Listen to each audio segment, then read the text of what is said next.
Welcome back, brothers and heretics, to Grimhammer. Tonight's story will be covering the War of the Spider. Before we get to the madness, be sure to like and comment any videos and topics you want to see in the future. Be sure to subscribe for the Emperor or the Dark Gods. And I want to thank you guys for the support. Y'all been killing it. Now, let's get to the video. The stars beyond the scourge stars did not shine. They guttered. They burned as diseased pinpricks behind veils of warp-tainted nebulae, half drowned in vapours the colour of old bruises and corpse fat. Whole constellations seemed to rot in the dark, their light smeared into pallid halos by the empiric filth bleeding from the cicatrix maledictum. The void itself appeared infected, a black wound laced with pus-yellow lightning, and the occasional silent bloom of a dying ship's plasma heart. Through that poisoned dark crawled the wretch. It had once been a proud vessel, if pride could be claimed by anything born in treachery and maintained by murder. Now it limped through the void like a stabbed animal refusing to die. Its hull was a rusted cathedral of iron, bone, ceramite plating, and old Imperial architecture corrupted beyond sanctification. Gargoyles of fused armour and flensed skulls jutted from its prow. Chains as thick as hab-block transit rails trailed along its flanks, dragging fragments of broken escort craft and the frozen corpses of crewmen who had been spaced during the last emergency purge. The wretch's engines burned unevenly, flaring white, then green, then guttering into sullen crimson. Every ignition screamed through the decks. Every correction of course sent fresh tremors through the ship's spine. Bulkheads sweated oil. Vox grills muttered static prayers in dead languages. Somewhere deep in the lower holds, 1,000 mortal slaves chanted work cant, while pushing crank wheels the size of shrine doors, their palms splitting, their muscles tearing, their overseers cracking electro-lashes across backs already striped to the bone. Around the wretch, what remained of Fabius Bile's fleet followed in ragged formation. They were not a navy. They were carrion with engines, renegade cruisers with patched hulls and false transponder ghosts, pirate raiders loaded with stolen munitions and screaming captives, slaughter barges crewed by oathbreakers, void-born cannibals, failed gene breeds, and malformed servitors that twitched in their alcoves while their exposed brains pulsed beneath cloudy nutrient glass. Heretic Astartes stood on command decks under banners stripped from dead loyalists, their armour painted in colours of old legions, dead warbands, and newer sins. Every one of them knew the truth. The Spider had stolen from the Death Guard. The Death Guard had followed, and Fabius Bile had no intention of paying his debt with his own blood. In the deepest vault of the wretch, far below the bridge and far above the reactor cathedrum, the Ark Cornucontagious hung inside overlapping cages of force, stasis, hexagrammic warding, and stolen Mechanicus field logic. It was not large enough to impress by scale. That was its first obscenity. It did not loom like a Titan sarcophagus or blaze like a demon weapon. It hung as a casket of rotting wood, swollen metal, and weeping seals, marked by the sigils of Grandfather Nurgle and crowned in fungal growths that should not have been able to live in sterile air. Yet the chamber around it was dying. The walls had grown tumours. Armoured panels bulged outward as if something beneath them was breathing. Cables writhed gently in their housings. The deck plates had split, exposing wet red matter beneath the adamantium, and that matter quivered in time with the Ark's pulse. Pus seeped upward through rivet holes. Black mould flowered across sanctified steel. Servitors stationed too close to the containment rings had developed teeth in their eye sockets, tongues along their fingers, and extra hearts that beat until they burst. Surgeon acolytes dragged one of the slave sorcerers away from the warding circle. He had been a man before the Ark touched him. Now he was a sack of stretched flesh in the remains of a robe, his limbs swollen into obscene bladders, his skull softened until it folded under its own weight. His mouth kept opening and closing, but no words came from it. Only flies. They crawled from his gums, his nostrils, the wet splits along his throat. One of the acolytes slipped in the fluids pouring from him. Another cursed and drove a bone spike through the sorcerer's chest to silence the bubbling in his lungs. The sorcerer did not die. He only grew. His torso ballooned against the spike. His ribs snapped one by one beneath the pressure of sudden lunatic life. A spray of blood and pale organ tissue spattered the acolytes' masks. One screamed as something like a hand pushed from inside the sorcerer's abdomen and gripped his wrist. Fabius Bile watched without pity. He stood before the ark in his ancient armor, white plate stained by centuries of laboratory filth, battle residue, and the rust-brown memory of old blood. His pale face was drawn and corpse-lean, his expression almost bored. Behind him, the chirurgeon moved with insect patience, its servo arms clicking and flexing. Syringe claws sampled the air. Bone saws spun softly. Hooked injectors trembled with measured hunger. Glass vials filled drop by drop with fluids taken from the chamber's impossible growths. Bile raised one hand, and the acolytes stopped struggling. Containment failure along the tertiary warding lattice, one of them rasped through his respirator. No, Bile said. His voice was calm, precise, educated, the voice of an anatomist correcting a student too dull to know he had already failed.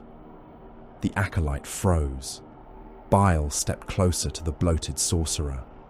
The thing on the floor had begun to sprout hair from its tongue and fingernails from its eyelids.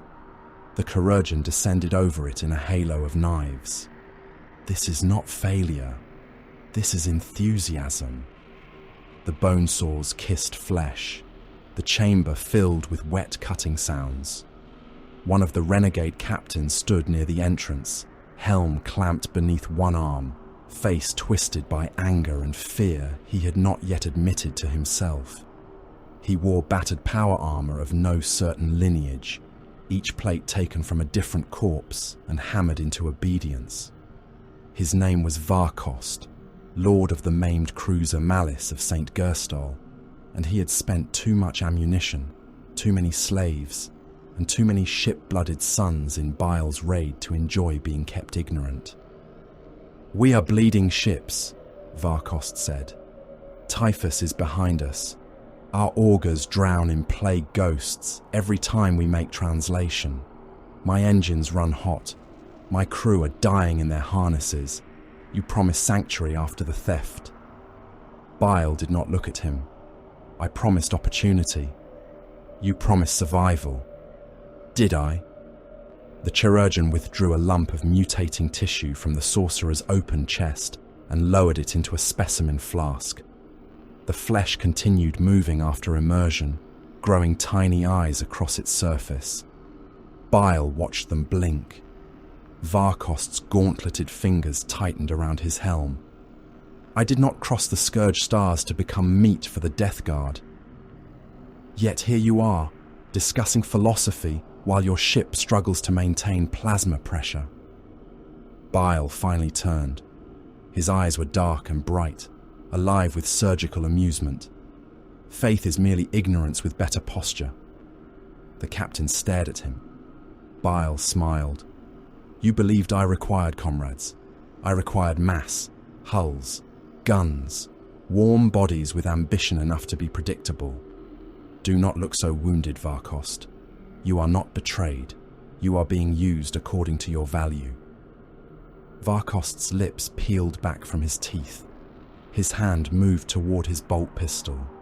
The chirurgeon's limbs rose behind Bile like the legs of some iron spider.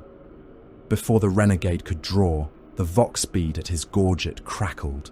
A bridge officer screamed through static. "My lord, plasma drives are locking. Command rights rejected. Throne of Ash. The engines are cycling down. We cannot restore ignition. We cannot hold formation. Varkost looked at Bile then. An understanding opened across his face like a wound. Bile's smile did not change. There, he said softly. You see? Still useful. Far behind the fleeing fleet, the plague ships came on. Aboard the Terminus Est, the dark was green. It dripped from pipes. It clung to altar chains. It glowed in the mist that curled through the bridge like breath from a mass grave. The flagship of Typhus the Traveller moved through the void with the majesty of a plague cathedral torn loose from a demon world. Its hull was a continent of rusted armour, growths, diseased iconography, and weapon batteries whose barrels were furred with corrosion. Corpses were nailed to its flanks in devotional patterns, each one swollen with internal life. Typhus stood beneath the bridge's great plague bell, listening to the reports of his damned. Tallymen scratched figures into parchment made from cured skin. Plague-ridden augurs drooled prophecy into brass bowls. Bound demonic tracker creatures slithered inside cages of black iron. Noseless faces pressed against the bars as they tasted the stench of the Ark through the warp. The destroyer hive crawled beneath Typhus's terminator plate, restless and eager, a living storm trapped in the hollow places of his armour. A lord of the Death Guard bowed before him, armour crusted with grave mould, helm vents leaking vapour. The Spider weakens his fleet, Traveller. Rear elements lose speed. Several vessels report drive irregularity. The Ark's stink remains strong. Typhus's helm turned fractionally. The thief runs because he remembers what debt feels like. His voice was slow, wet, and absolute. It carried the patience of mould growing through a corpse wall. He did not sound angry. Anger was too quick, too hot, too clean. Typhus had carried hatred across centuries. It had ripened into something stronger. "Shall we hail him?" asked the Lord. Typhus looked down at him. The question died before the warrior did. The Traveller's man-reaper moved in a single heavy arc. The blade passed through gorget, throat, spine, and corrupted ceramite. The Death Guard Lord's severed head struck the deck with a sound like a rotten fruit bursting. His body remained standing for several breaths, black blood pumping down the front of his armour while flies rose from the stump in a joyful cloud. "No negotiation," Typhus said. "No challenge, no pageantry. Recover the Ark, break his vessels, let him hear them die." The Terminus Est answered with guns. Across the void, the rear of Bile's fleet vanished beneath the first plague salvo. Macro shells the size of hab towers punched through void shields, already strained to translucence. Lancefire stabbed out in sick green lines, opening renegade hulls from prow to stern. A raider called the Pyre Maw cracked in half, spilling atmosphere, ammunition, bodies, and burning cult shrines into the dark.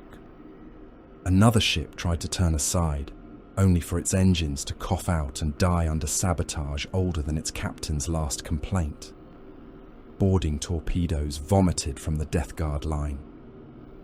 They crossed the killing dark in swarms, iron coffins wrapped in rust, corpse wax, and warding chains. Some were destroyed by desperate point defense. Others struck home, punching through armor, sealing like parasites, and opening their teeth into the decks beyond. On the Malice of St. Gerstol, the first assault claw breached the lower gun galleries. Smoke rolled through the breach. Flies came with it. Then came the Blightlord Terminators. They emerged slowly, massive and inevitable, their cataphractii plate bloated by centuries of corruption. Combi bolters roared in their fists. The first volley turned the gun crews into bursting red fog.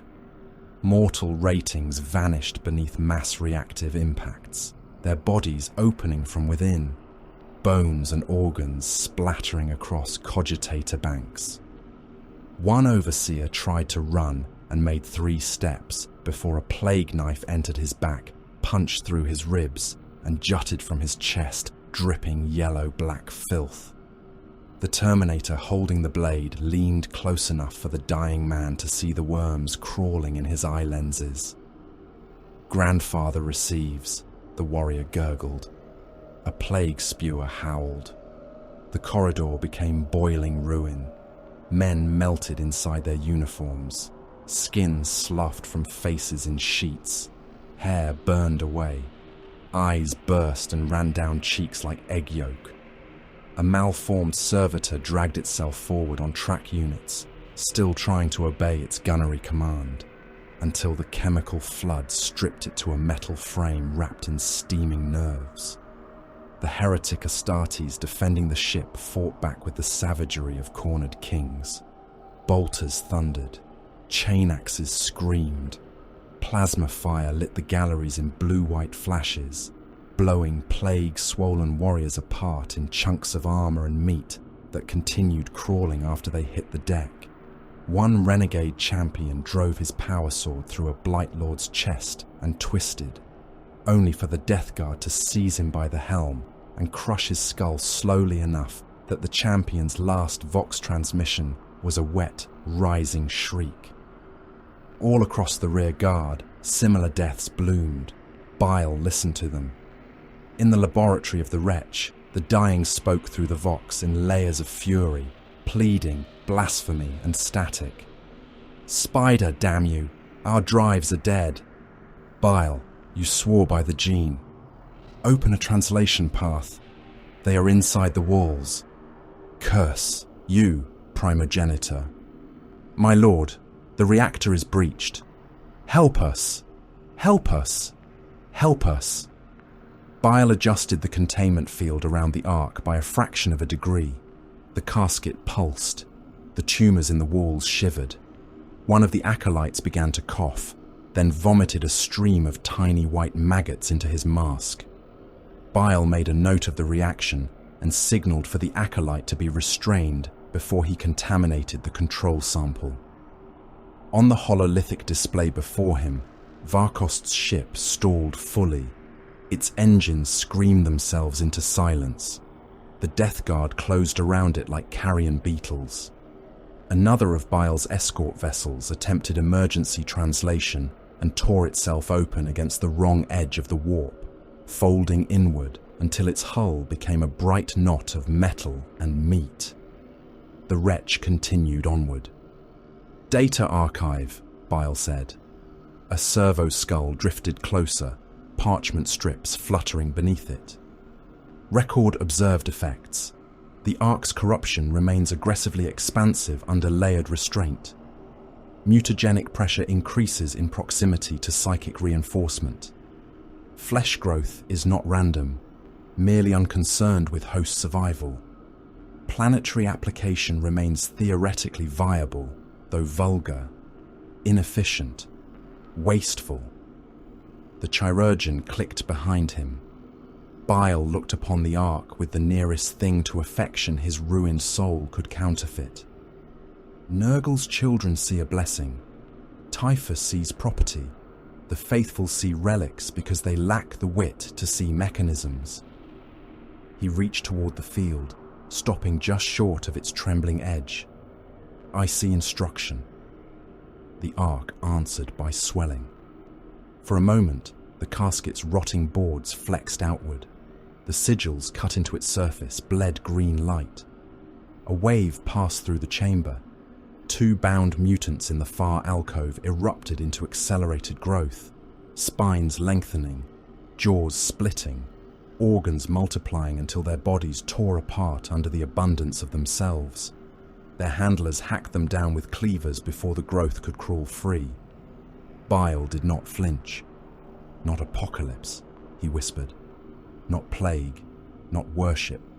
Design without obedience is only nature. Nature is a butcher with no discipline." He lowered his hand.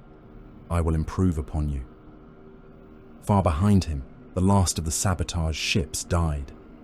The malice of St. Gerstol broke beneath Death Guard bombardment. Its hull split amidships, and the gun galleries opened to space. Bodies, still burning, spun into the void among shattered macro cannon barrels.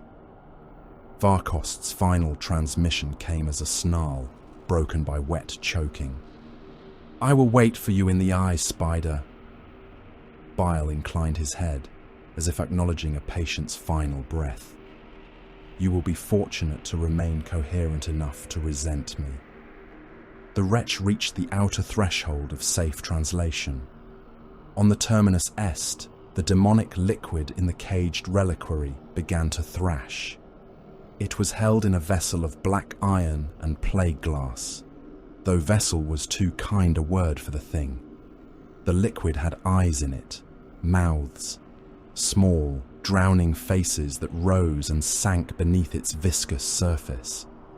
It slapped itself against the walls of its cage, hissing steam, changing colour from bile yellow to wound red to the deep black of clotted blood.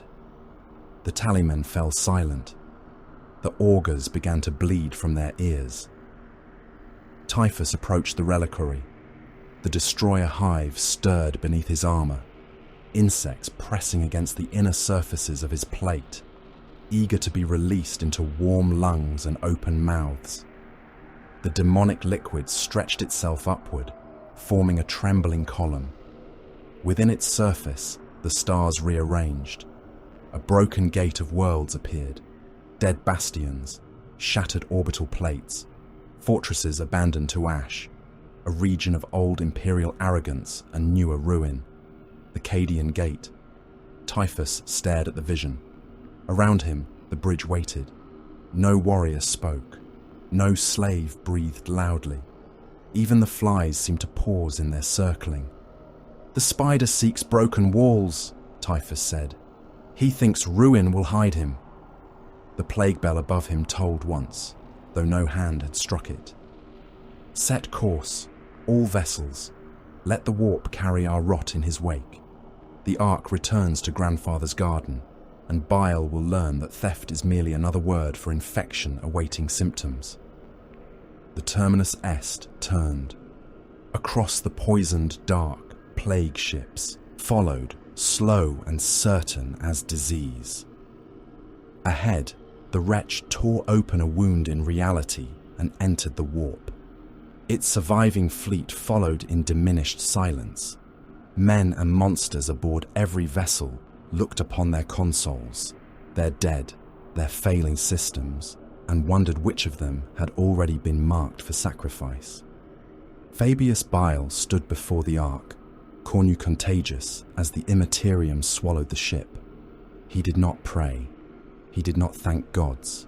He did not fear pursuit. Beyond the warp lay the Cadian Gate, a broken web of dead worlds, renegade Astartes, Imperial vengeance, abandoned fortresses, and old wars still warm beneath the ash. Others would see peril there. Others would see enemies, hunters, and debts. The spider saw strands, and he was already deciding which ones would break first. The Cadian Gate had not fallen silent when Cadia died. It had screamed. The scream still lingered in the void, echoing through broken bastions, shattered moons, gutted orbital plates, and defense stations that spun without masters through fields of frozen corpses. The fortress world itself was gone, split and ruined, its death wound carved into history by treachery, madness, and the black will of the despoiler. Yet the systems around it still burned. Wars ended there only in the mouths of liars. In truth, old battles became new sieges, dead fleets became hazards for living ones, and every route through the region passed beneath the shadow of mankind's greatest failure. The void was crowded with relics of slaughter. A moonlet drifted past with half its crust peeled away, exposing mantle rock like butchered flesh beneath a cracked skin. Dead Imperial defense platforms hung in orbit around nameless rocks, their gun housings empty, their macro cannons cold, their chapel decks open to the stars. Void docks turned slowly in graveyard spirals, their berths packed with wrecked troop transports and munition barges that would never be recovered. Some still transmitted evacuation prayers on looping Vox channels, voices long dead pleading for relief that had never come. A world burned below them. It had been burning for years. From high orbit, its continents were ugly black scabs cut by rivers of red fire. Hive stacks stood like charred teeth along the Terminator line. Storm fronts of ash crawled over manufactorum belts and corpse fields, each lightning flash revealing the skeletal shapes of cities drowned in their own dead. No one remembered the planet's original name. Its war name was sufficient. Its death was sufficient. In the Cadian Gate, a world did not need identity to be useful. It needed guns, ore, bodies, and time enough to spend them. The wretch came out of the warp wounded and unclean, trailing streamers of empiric bile and frozen atmosphere. Its escort vessels followed in staggered translation, each arrival vomiting blue fire, static, and shrieking astropathic backlash into real space. Some did not emerge whole. One raider translated with its prow missing and half its crew flash frozen along the exposed decks. Another vessel came through inverted along its spine, metal folded into impossible angles, the screams of its crew still echoing from internal Vox, despite the fact that no lungs remained to make them. No one mourned them. The shriven were waiting. Their fortress fleet lurked among the carcasses of Imperial war stations and dead asteroids, hidden beneath Auspec's ghosts, radiation storms, and the glare of old reactor fires. They had taken the refuse of the gate and made it into armor. Minefields drifted in prayer ring patterns. Wrecked bulk freighters had been hollowed and chained together as false debris screens. Stolen lance batteries, ripped from loyalist bastions, tracked the newcomer vessels through the dark with the hunger of half-starved beasts. Argento Corian watched the wretch limp into his domain from the command altar of the Drake Rampant. He stood motionless beneath banners made from flayed oath parchment and torn Imperial heraldry. He was enormous even among his kind, encased in power armor scarred by centuries of siege fire, blade strikes, and void war. The Drake sigil on his breastplate had been scraped almost clean, but its ghost remained beneath layers of blackened paint, trophy script, and the jagged mark of newer allegiance. Around it hung purity seals taken from loyalists and reversed in mockery, their wax blackened, their parchment inked with oaths of vengeance. Kill tallies crossed his vambraces. Chains of fingerbones rattled against his belt when he moved. Once, the Imperium had named his bloodline loyal. Once, Imperial voices had spoken of duty, gene honor, and brotherhood beneath the gaze of the Emperor. Then came suspicion. Then came judgment.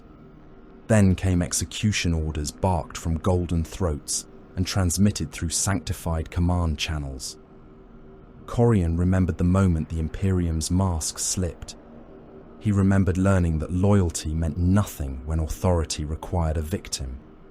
He remembered loyal warriors condemned before they could answer. He remembered brothers forced to choose between kneeling for slaughter or rising with wrath. He had risen. Now he called himself the Enlightener, not because he believed in mercy, truth, or salvation, but because he had seen the Imperium for what it was and wished to burn that revelation into every world that still prayed to terror. A warpsmith beside him bowed, mechadendrites twitching. His flesh had been replaced by brass grafts, socketed lenses, and cables that pulsed with oil. The spider enters range, Lord. His fleet is depleted. His rearward hulls show plague scoring and drive fatigue.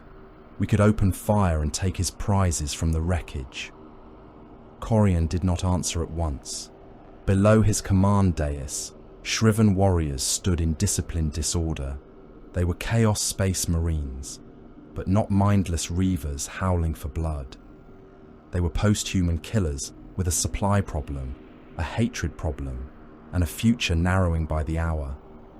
Their armories still held bolters, chain axes, plasma guns, melter charges, autocannon rigs, predators with scarred hulls, land raiders with demon-bound engines, thunderhawks rebuilt from battlefield salvage, and enough stolen Imperial munitions to reduce a city to screaming rubble. Yet every weapon had a cost. Every shell spent could not easily be replaced. Every brother lost was another step toward extinction. Their serfs numbered in the millions across the fortress world of Dessa, but serfs were not brothers. Cultists could carry ammunition, clean armor, reload guns, die on wire, and clog minefields with meat. They could not replace an Astartes. Corian knew this with a bitterness that had become part of his bones. "Open a channel," he said. The Vox became a cathedral of static before clearing into the cold voice of Fabius Bile. "Lord Corian, enlightener, scourge of the Corpse Empire's lies.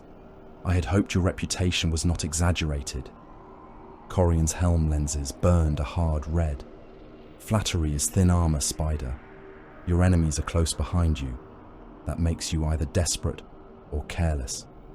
Neither, merely pursued by creatures too sentimental to accept the loss of property. Typhus is not sentimental. No, he is worse. He is religious."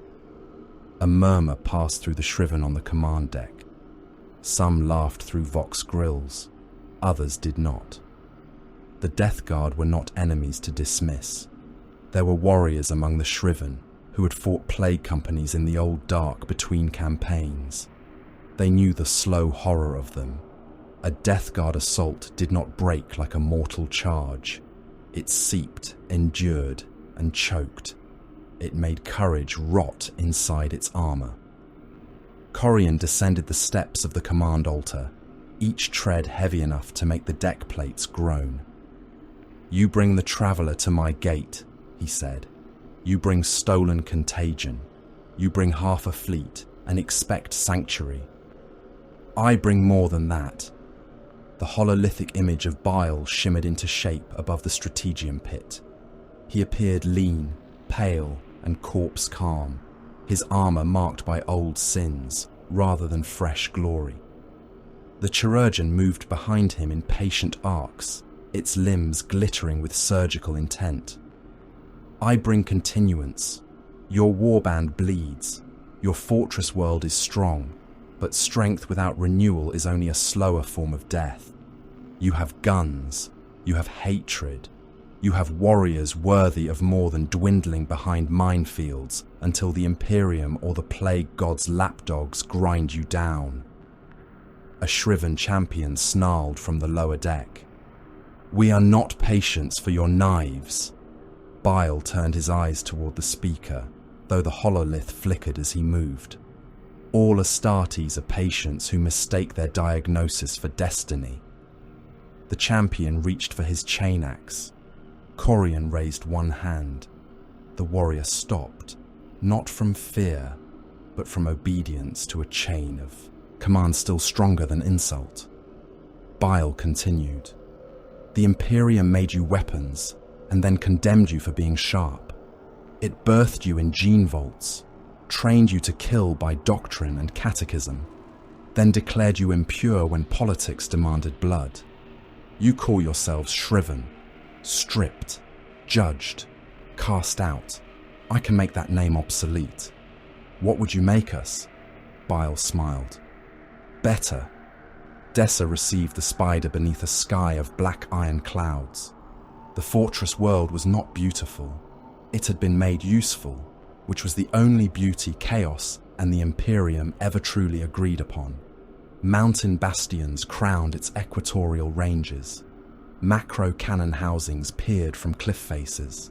Trench belts coiled across valleys in rings of mud, bone, razor wire, and flakboard. Manufactoria burned day and night, fed by ore caravans, corpse carts, and penal labour gangs that had long ago forgotten what crime had condemned their ancestors to service. 11 cults served the shriven there. The corpse haulers wore hooks through their shoulders and dragged the dead to rendering pits, where fat became lamp oil and bone became powder for filters. The furnace priests fed Prometheum shrines with bodies and sang litanies through mouths sewn open by iron wire. Mutant tunnel clans lived beneath the bastions, pale and long-limbed, their children born already branded for mine clearing. Ammunition thralls slept chained to shell racks and woke only when overseers beat the loading hymns into their spines. Butcher gangs harvested meat from the failed.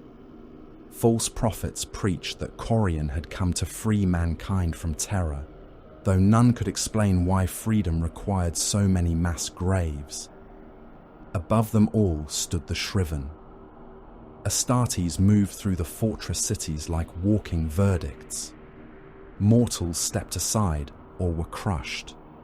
Cult overseers dropped to their knees when a warrior passed. A serf who looked too long at Corian's armour had his skull taken in one casual gauntleted grip and compressed until grey matter ran between black ceramite fingers. No order was given, no lesson needed words. Post-human cruelty did not always require anger. Often it came as absence of hesitation, absence of pity, absence of any belief that lesser flesh mattered beyond its function. Bile's laboratories were established beneath the primary bastion in vaults, once used for ammunition storage, prisoner rendering, and gene seed rights, too debased to name. Within days, the screaming began. Restrained Chaos Marines were bolted to vertical frames of black iron and surgical brass. Cultist stock hung from hooks in numbered rows, their bodies marked for muscle density, adrenal response, or plague resistance. Gene vats bubbled with stolen fluids. Servo arms descended like feeding insects. Spinal clamps punched through armor gaps and locked into fused vertebrae. Surgical engines chanted Binharic blasphemies, while bone saws opened breastplates and ribs together. The first subjects died badly.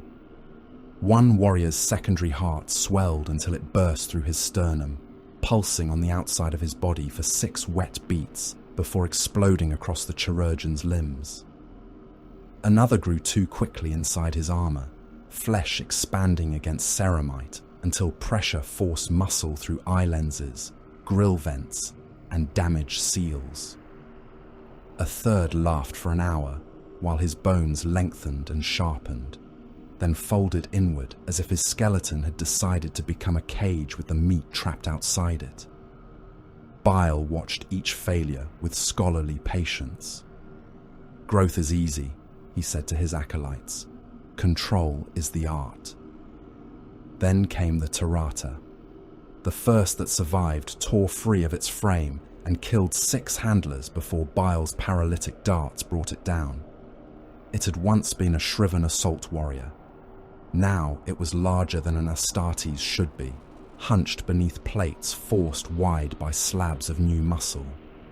Its helm had split around a jaw too broad for its skull. Its arms twitched with chemical fury, fingers grown into talons around the grip of a chain blade too small for its altered hand.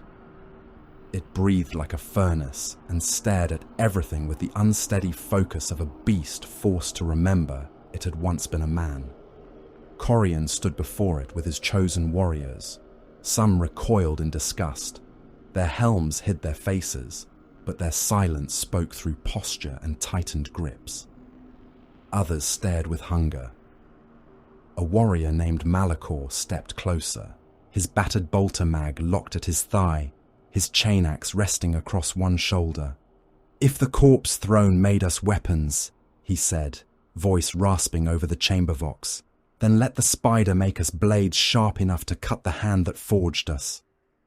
A few of the shriven struck fists against breastplates in approval. Others spat curses.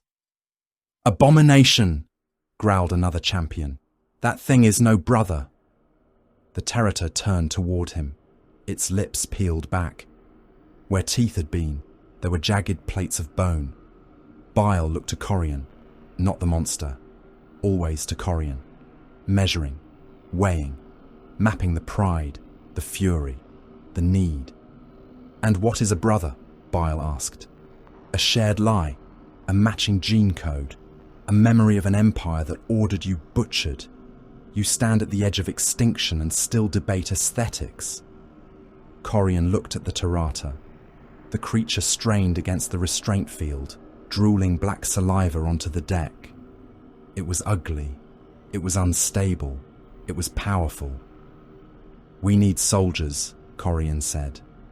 "You need victory," said Bile. "Soldiers are only the crude material from which victory is sometimes made."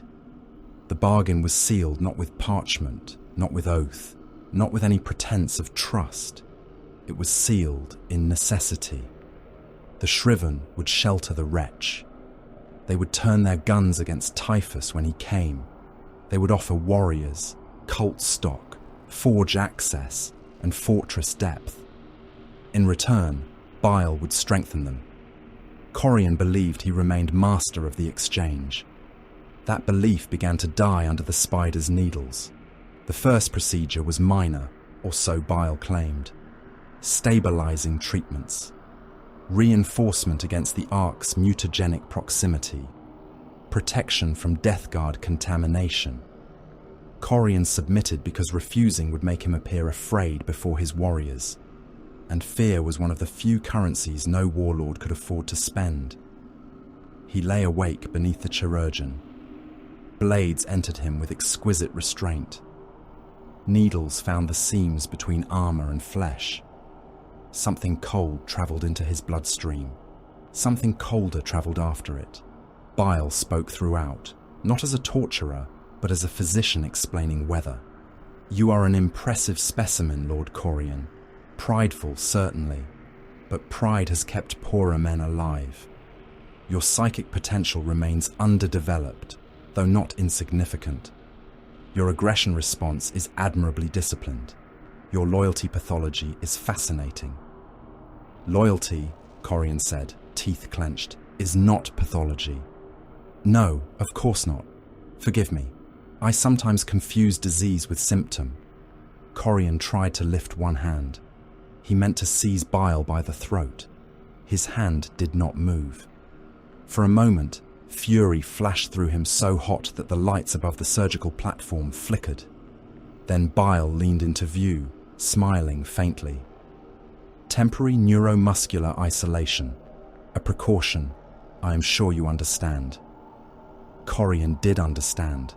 That was the horror of it.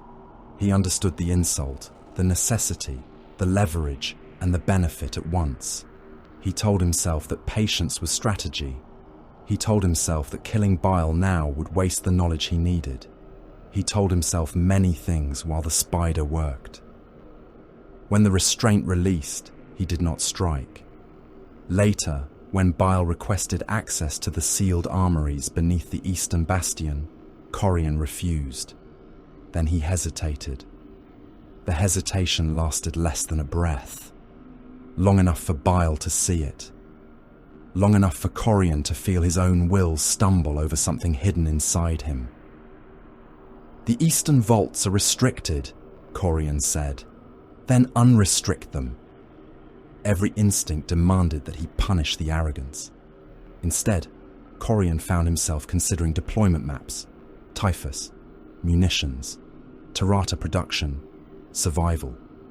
His anger bent around logic too smoothly, like a blade guided by another hand. "The vaults will be opened," he said. Bile inclined his head. A wise command.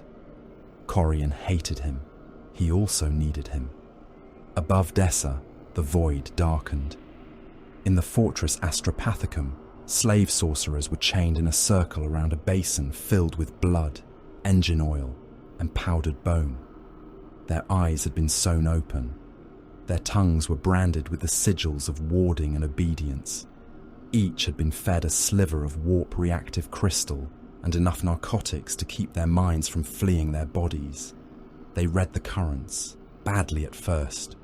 They saw flies, bells, a ship like a cathedral of disease, a scythe cutting through stars. Then the blood in the basin began to boil. One sorcerer screamed until his jaw tore loose. Another spoke with a voice that was not his own. "The traveller comes." The basin surface rose in a trembling mound. Within it appeared the swollen outline of the Terminus Est, pushing through warp storms toward Dessa with plague ships in its wake. Corian stood over the vision, fists clenched. Around him, shriven champions muttered kill oaths. Warpsmiths chattered targeting requests. Cult prophets began to wail in joy and terror alike. Bile watched the blood image with no sign of concern. "We should not let him choose the ground," Corian said. "No," Bile replied. "We should choose it for him. Speak." "There is a dead theatre at Limaxis. Ruin, swamp, a wrecked hive zone, enough atmospheric corruption to mask preparations. Your fleet has night shields. Your warriors know the gate. Typhus is patient, but patience becomes arrogance when one believes decay is inevitable." Corian turned toward him. "You propose an ambush. I propose instruction." The Enlightener studied the spider's face. There was no fear there, no loyalty, no hunger for honor, only design. "Can we wound him?" Bile smiled. "You can wound anyone, Lord Corian, if you are willing to spend enough lives proving the angle of the blade." In the blood basin, the Terminus Est grew clearer. The plague fleet came on, slow and certain, dragging its shadow across the stars. Corian looked at the vision and saw an enemy approaching his fortress. Bile looked at the same vision and saw variables arranging themselves. Limaxis would be the battlefield. The shriven would believe it was their strike, their vengeance, their chance to bleed the Death Guard before Dessa suffered siege. The spider already knew otherwise. Victory was merely a word warriors used when they did not understand they had been dissected. The wretch hung dead above Limaxis, and even the void seemed unwilling to touch it. Its engines were cold. Its running lights were extinguished. Its hull rotated with the slow, helpless drift of a carcass left for scavengers. Iron flanks scarred by plague fire and old lance wounds. Prow listing toward the sallow curve of the world below. Atmosphere vented from rents along its spine in pale ribbons that froze into glittering clouds. Dead crewmen turned with it, chained to the outer hull by accident or punishment, their limbs stiff in the silence, their faces hidden behind cracked void masks rimed with blood ice. Limaxis waited beneath. It was a swamp world of drowned industry and abandoned murder, its seas thick with chemical scum, its marsh continents broken by the bones of fallen hive cities. Once, Imperial towers had speared the clouds there. Once, Manufactoria had chewed ore and belched praise to the machine god through stacks taller than mountains. Now those stacks lay toppled across bogs, half submerged in black water, their interiors inhabited by pale things that had forgotten the difference between hunger and worship. The largest hive spire had fallen across a continent like a dead titan, its upper districts buried nose first in the swamps, its lower habs open to the sky in layers of rust, bone, and rain. The wretch drifted above that grave, silent, crippled, almost abandoned. Almost. The Terminus Est translated into real space with a sound that no mortal ear could hear and remain sane. Warp lightning crawled across its diseased hull. Its vast prow emerged first, a cathedral front of iron, bone, and corrosion, followed by flanks crusted in armor plates, swollen like infected skin. Plague ships came with it, each one dragging wakes of corpse gas and empiric filth. They formed around their flagship in a hunting crescent, slow and deliberate, never wasting motion, never mistaking speed for inevitability. On the bridge of the Terminus Est, Typhus looked upon the wretch and did not believe in gifts. Rot mist curled around his Terminator plate. The destroyer hive murmured beneath his armor in countless clicking legs and folded wings. Around him, Tallymen scratched at ledgers, augur thralls coughed black phlegm into brass bowls, and plague marines stood like statues left in rain until mold had claimed them. A bound tracker demon whined inside its cage, pressing its eyeless face against the bars, as it tasted the trail of the stolen ark through the veil of real space. A plague champion bowed, his horned helm dripping condensation. The thief's vessel is dead in the void, traveller. No active shields, no engine heat, minimal life signs. The ark's stink remains within. Typhus did not move. Minimal life signs, he said, as if tasting the words and finding them rancid. Boarding claws stand ready. Blightlords request the honour of first breach. The spider has no honour. Do not offer him ours. The champion's fly swarm thickened in confusion, buzzing around his helm vents. My lord! Typhus lifted silence, his man-reaper, and pointed it toward the drifting ship. Lance batteries, macro decks, break it open. The order passed through the Terminus Est like infection moving through blood. A moment later, the void flowered with plague fire. Green lance beams struck the wretch from prow to stern, carving through its dead shields and into the ancient hull beneath. Adamantium plating glowed, liquefied, and split. Macro shells followed, immense projectiles hurled across the dark with cathedral force. They detonated along the ship's spine in expanding spheres of fire and shrapnel, punching through armor, decks, shrines, slave holds, and false sanctums. The wretch convulsed, its back broke, chainwork snapped and whipped into the void. Whole sections of hull peeled away, revealing compartments within packed with corpses, decoy machinery, and twitching things wired into consoles without hands. The ship began to fall. Limaxis took it like a world swallowing a blade. The wretch entered atmosphere burning. Its ruined flanks ignited in sheets of red and green flame. Miles of broken metal trailed behind it, dragging through clouds and screaming against the pressure of descent. It came down beside the toppled hive spire, ploughing through swamp, ruin, drowned habblocks, and fungal forests. The impact hurled black water into the sky. Shockwaves flattened kilometers of dead reeds and corpse trees. The ship's bow buried itself in the mire, while its stern rose like the ribs of a slaughtered beast, decks spilling open, reactor lights flickering deep within. Only then did Typhus descend.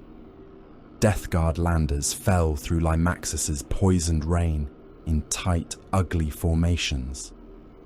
They were not graceful. They did not shine.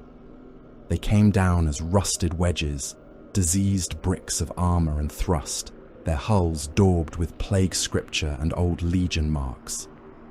Around them dropped heavier shapes, corrupted assault carriers, drone platforms, and demon engines hanging beneath gravhooks, their limbs twitching before they touched earth. The first ramp struck swamp mud with a wet clang. Plague marines marched down. They did not roar, they did not charge, they advanced. Bolters were held steady in swollen gauntlets. Plague knives rested at their sides. Horns and rusted vents rose from their helms. Some had exposed bellies split by vertical mouths. Some dragged entrails behind them like devotional cords. Some were so bloated that their armor plates had separated, yet they moved without pain, without haste, without fear. Blightlord Terminators followed, huge as walking bunkers, combi bolters purring in diseased rhythm. Behind them came demon engines that pawed at the mire with brass claws, and poxwalkers in uncounted waves, spilling from landing craft, moaning through broken jaws. The swamp opened fire. From the wreck of the wretch, bolter flashes answered. Heavy stubbers chattered. Autocannons spat from concealed ports in broken hull plating. Frag mines detonated beneath the leading poxwalkers, pulping their legs and throwing rotten torsos into the air. The dead kept crawling. Plague Marines walked through the fire as if through weather. Bolt shells burst against their bloated plate, punching craters, tearing loose rusted armor scales, exposing black bile and worm-thick meat beneath. The Death Guard answered with measured volleys. Their bolters spoke slower than loyalist weapons, older and filthier, each round bursting among the wreck's defenders in sprays of meat, armor fragments, and infected smoke. Typhus set foot on Limaxis beneath a rain of ash. The mire steamed around him. Wherever his boots sank, the water curdled. Flies gathered until the air shimmered. His Blightlords formed around him, each one a mound of rotting ceramite and patient hatred. He looked toward the broken belly of the wretch, where the Ark's false signal pulsed behind layers of wreckage. "Open it," he said. The Death Guard obeyed. They entered the wreck through wounds blasted by their own guns. Corridors leaned at impossible angles. Fires burned without oxygen. The walls were slick with fluids that were not coolant. Half-dead slave clones hung from restraint harnesses, each one shaped just enough like Fabius Bile to insult the intelligence of those who found them. Their faces had been split open and filled with vox emitters. They whispered in Bile's voice as the Death Guard passed. Too slow. Too faithful. Too late. A Blightlord crushed one beneath his boot. The clone burst like an overripe fruit, spraying amniotic sludge across the deck. False stasis signatures glimmered deeper within the ship. Empty containment rings hummed around heaps of butchered organs arranged in devotional mockery. Ruptured decoys filled the Ark chamber. Each casket grown from diseased wood and dead flesh, each one emitting enough warp stink to draw the unwary. Typhus entered last, his man-reaper scraping sparks from the tilted deck. The Ark was not there. Only the reactor heart remained. It beat beneath the floor. Not with machinery, with intent. Typhus saw the pattern in the cables, the charges fused into the plasma conduits, the old ship's reactor chained to sacrificial warp capacitors and dead men's hearts. He understood in the same instant. The device understood him. "Back," he said. The wretch detonated. The swamp became fire. A column of white-green light punched upward through the wreck and burst into the low clouds. The ship's broken reactor heart annihilated itself in layers, each explosion feeding the next. Decks folded. Armor plates the size of hab blocks were hurled across the mire. Black water rose in boiling walls. Corpses, plague marines, poxwalkers, cultist remains, shattered servitors, and burning ship guts filled the sky. The blast tore through the Death Guard advance, ripping lesser warriors apart and burying others beneath molten hull metal. For several heartbeats, Limaxis knew a false dawn. Then the hidden fleet struck. The shriven emerged from the dark behind stolen Drukhari pattern night shields, their vessels appearing as scars in the void where nothing had been. The Drake Rampant led them, broadside batteries already firing. renegade cruisers and attack craft slid from concealment around dead orbital wrecks and radiation fog. Lances speared into the plague fleet, while its augers still reeled from the detonation below. Torpedoes struck one Death Guard escort before it could turn, splitting its belly open and vomiting diseased atmosphere, bodies, and clouds of flies into space. Another plague ship took a full broadside across its engine quarter. Its drives ruptured in slow, ugly sequence, internal rock gases igniting in green blossoms. It did not die cleanly. It turned, listing, still firing as its hull split, and demon things crawled from the wound into the void before freezing.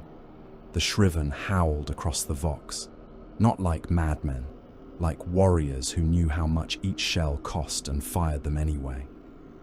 On Limaxis, Argento Corian committed the Tirata. They fell from assault claws and modified drop cradles, landing in the swamp hard enough to crater the mire. They were not a legion. They were a test batch given guns and rage. Oversized, hunched, trembling with combat drugs and unstable gene aggression, they charged the Death Guard with chain blades, hooked claws, heavy pistols, and bolters rebuilt for hands too swollen for normal grips. Their armor had been cut apart and expanded with crude plates, exposing swollen cords of muscle and vat-grown reinforcement. They hit the plague line like a wall of butchered thunder. One Tirata smashed into a plague marine shield formation, denting Ceramite with its shoulder before ramming a chain blade through a swollen helm. Another tore a Death Guard warrior's arm off at the elbow and beat him with it, laughing in a voice that kept breaking between human rage and animal noise. A third bounded over a line of poxwalkers and landed atop a Blightlord, hammering mutated fists against the Terminator's helm until one eye lens cracked. The shriven followed, disciplined and brutal. Bolters barked, chain axes rose and fell, plasma gunners burned holes through plague plate. Cultist levies came behind them in screaming sheets, carrying ammunition, grenades, and banners made from flayed loyalist skin. They died in droves, dragged down by poxwalkers, opened by diseased gunfire, dissolved beneath plague spewer wash. The Astartes barely looked at them. Mortals were smoke, noise, and blood around the true battle. For a moment, the ambush worked. Then the Death Guard reminded them what endurance meant. A Tirata seized a plague marine by the gorget and ripped his torso open from throat to groin. Black bile spilled out. Worms came with it, thick pale things writhing among organs that did not stop moving. There was no clean anatomy inside the armor, no structure fit for fear, only rot arranged in the shape of a warrior and animated by joy too foul to die. The Tirata plunged its claw deeper, searching for a heart. The Death Guard warrior laughed. The sound bubbled through a grill packed with flies. His plague knife slid up into the Tirata's throat, through swollen muscle, through reinforced cartilage, into the base of the skull. The Tirata spasmed. The plague marine twisted the blade. The wound blackened instantly. The Tirata tried to bite him, failed, and collapsed, thrashing into the mire as fungal growth erupted from its mouth. Across the field, dismembered plague marines kept firing from the mud. One with no legs propped himself against a dead poxwalker and calmly emptied his bolter into charging cultists. Another, head half removed by a chain axe, walked in a crooked line until he reached the warrior who had struck him and embraced him while a blight grenade detonated between them. Shriven died clawing at armor that would not stop advancing. Typhus emerged from the crater of the wretch. His armor was scorched. One horn had been cracked. Burning fragments clung to his pauldrons. Around him, dead poxwalkers boiled in the swamp. A lesser warrior might have been slowed. A mortal would have been missed and memory. Typhus lifted his man-reaper. The destroyer hive answered. The air darkened. Flies came from him in a living storm, pouring from vents, cracks, joints, and the shadow beneath his armor. They did not merely swarm, they attacked with purpose. They crawled into helm seals. They clogged optics until warriors fired blind. They burrowed beneath soft armor joints and into the faces of cultists, stripping eyes, tongues, and lips in seconds. They filled mouths. They packed respirator grills. They hid the Death Guard line behind a moving curtain of wings, filth, and droning hunger. Shriven momentum died inside the buzzing dark. Bolter fire went wild. Tarata charged shapes that were not there. Cultists clawed at their own faces until their fingers came away bloody and full of insects. A shriven champion bellowed for target confirmation and received only static, coughing, and the sound of men drowning on flies. Then, Death Guard artillery found its voice. Plague-burst shells fell from orbit and from landing zones beyond the swamp, each impact spreading shrapnel, toxins, and diseased vapor. The explosions did not simply kill, they spoiled. Ground turned to slurry. Wounds frothed green. Armor corroded around cracked seals. Behind the bombardment came more landing craft, disgorging poxwalkers in waves so dense they seemed to be poured onto the battlefield. They shambled through fire, through mines, through their own dead, filling trenches and wreck gullies with bodies until the Death Guard could advance over them. In orbit, Typhus reformed his fleet. The first surprise had cost him ships. It had not cost him command. Plague vessels rotated into blockade positions, cutting off clean withdrawal lanes with steady, punishing fire. The Terminus Est absorbed lance strikes against its void shields and answered with broadsides that smashed shriven escorts back into concealment or into ruin. The Drake Rampant shook beneath return fire, its strategium lights dimming as damage reports snarled across the command vox. Corian stood amid sparks and smoke, one gauntlet locked around the rail of the command altar. "Press the attack," he ordered. "Commit reserves." A warpsmith turned toward him, lenses flickering. "Lord, the blockade tightens. We are being drawn inward. Ground forces report visibility collapse. Tarata losses severe. Cult levies effectively spent. Commit reserves." The words came from him before thought completed itself. For a moment he tasted copper and chemicals beneath his tongue. For a moment he remembered Bile's needle entering his spine. He felt the ghost of another will brushing against the shape of his decision, subtle as a surgeon's hand guiding a blade. On the lower deck, a hololith flickered. Bile's face appeared in pale blue distortion, calm and bloodless, while the battle burned around him. "The Tarata are performing within acceptable deviation," Bile said. Corian stared at him. "Acceptable? They are dying. Combat data requires combat. My brothers are dying." Bile's expression did not change. Yes. The simplicity of the answer struck harder than insult. Corian's fist crushed the rail. Metal folded beneath his grip. "You said we would wound Typhus. And we have. One plague vessel destroyed. Several damaged. The Traveller personally exposed to reactor detonation. Death Guard adaptive response observed. Destroyer hive dispersal pattern confirmed. Tarata aggression curve under plague stress recorded. This was never meant to win." Bile smiled faintly. "Win? Lord Corian, this was never a war. It was a question asked with ammunition. On Limaxis below, the swamp had become a noose. Poxwalkers filled the low ground. Plague Marines advanced behind them in steady gun lines. Blightlords pushed through the wreckage of the wretch. crushing burned clones and broken terrata beneath their boots. The shriven fought hard because they were Astartes, and hate was one of the last pure things left to them. They killed by the hundreds, by the thousands, tearing rot apart with bolt and blade. But the Death Guard line kept coming.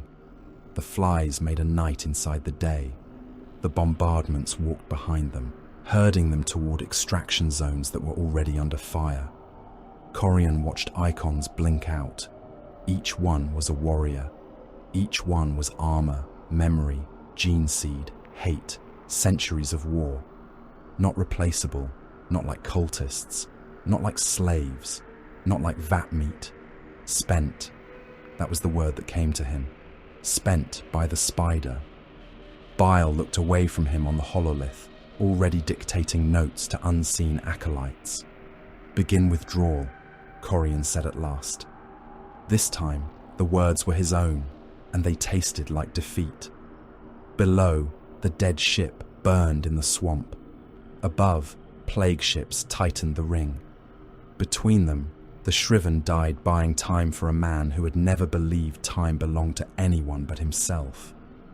And far from the worst of the fire, Fabius Bile listened to the screams, measured the intervals between them, and learned.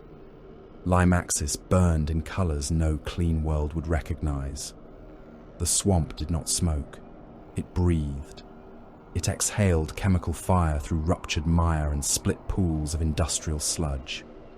It bubbled where the wretch had died, coughing up plates of hull metal, drowned corpses, broken gun barrels, severed limbs, loose teeth, melted helms, and bodies too corrupted to belong to any single species of suffering.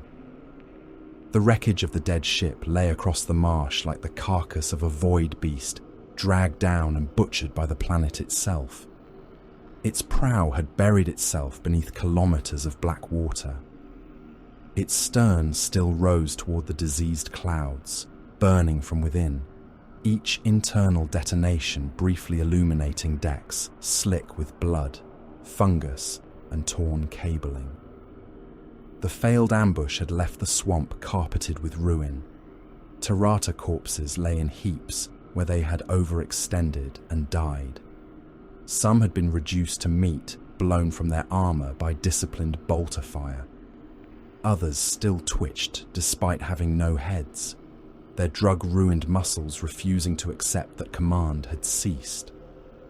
One lay on its back beside a crater, its ribcage peeled open by a plague cleaver, its enlarged hearts exposed to the rain. They beat in uneven rhythm until a poxwalker crawled over the body and began eating them with broken teeth. Cultists drowned standing up in the mire, held in place by the weight of their own dead piled around them. Some had no faces. Some had too many, swollen into their necks and shoulders by Nurgle corruption. The swamp water took them all with the same patient appetite. It filled mouths, sockets, armor seams, boot cavities, and open wounds. It accepted blood, oil, pus, ash, and ammunition without preference. The Death Guard moved through it as if walking through sacred garden soil. They came in ordered ranks beneath the buzzing shadow of the destroyer hive, their armor pitted, swollen, and streaked with filth. Their boots sank deep into the mire and withdrew with wet sucking sounds. Their bolters remained level, their helms turned with slow, grave attention. Around them, poxwalkers floundered and moaned, dragging themselves forward over barbed wire, wreckage, and the bodies of their own kind. Behind them, advanced demon engines on jointed limbs, brass and flesh fused into war forms that coughed plague smoke from furnace throats. Typhus stood at the edge of the wretch's crater and studied the battlefield. His armor still bore the marks of the reactor blast. Scorched ceramite, torn parchment, blackened bone fetishes, a cracked horn along his helm crown. The damage should have made him seem wounded. Instead, it made him look older, as though the explosion had only stripped away another layer of pretense and revealed more rot beneath. Around him, his captains waited. No one spoke until he permitted it. A tallyman approached, scratching at his ledger with a quill grown from his own fingerbone. His voice was a wet scrape beneath his rebreather. Losses recorded, traveller. 1 vessel destroyed in orbit, several wounded. Ground companies mauled but operational. The false ark was bait. The spider did not intend to claim the field. Typhus looked across the swamp, where shriven icons flickered behind smoke and insect clouds. No, he said. He intended to measure it. The tallyman paused. Typhus's gauntlet tightened around the haft of silence. Bile does not fight wars in straight lines. He spends warriors as scalpels. He places enemies as weights. He turns ground into a table and bodies into instruments. He did not lure us here to defeat us. He lured us here to learn how much punishment his new meat could suffer before breaking. One of the Death Guard champions gave a low, phlegm-thick laugh. Then he has learned they break. Typhus turned his helm toward him. They broke after killing sons of Barbarus. The laughter ceased. The traveller stared back toward the wreck. He steals from grandfather and calls it science. He cuts into gifts he cannot comprehend.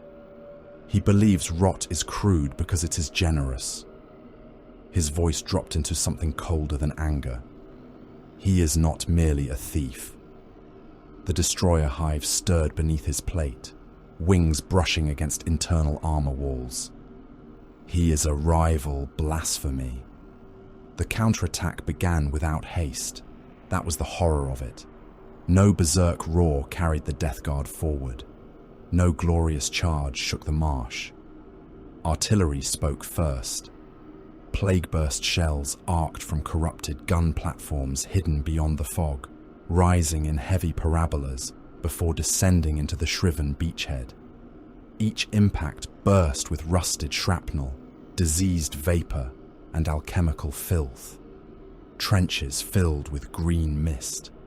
Warriors vanished in eruptions of mud, armor, and meat.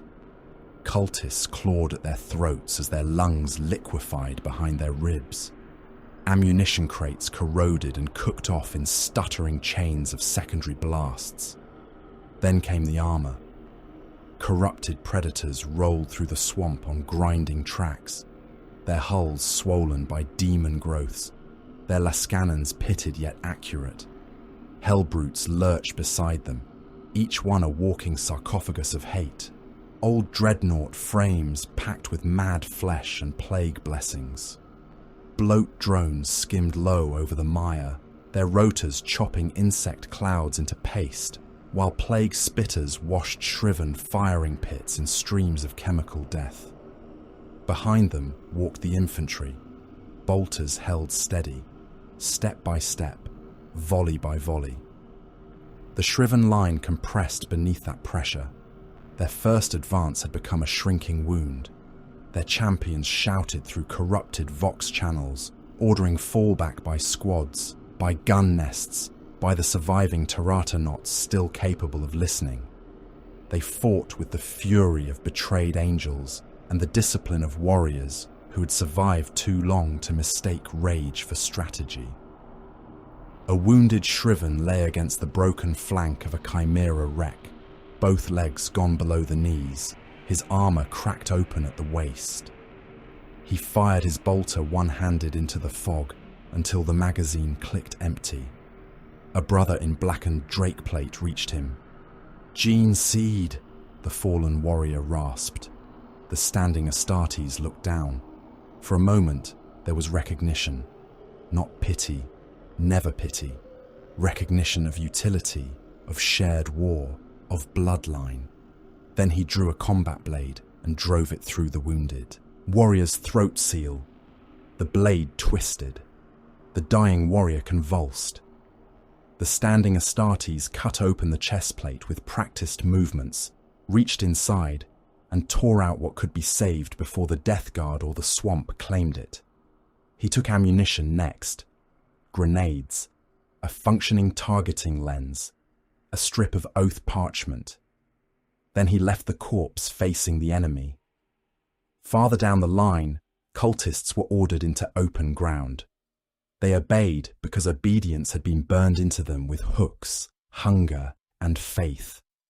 Thousands surged from shell holes and wreck gullies, waving scrap blades, autoguns, stolen lasrifles, and icons of the Enlightener.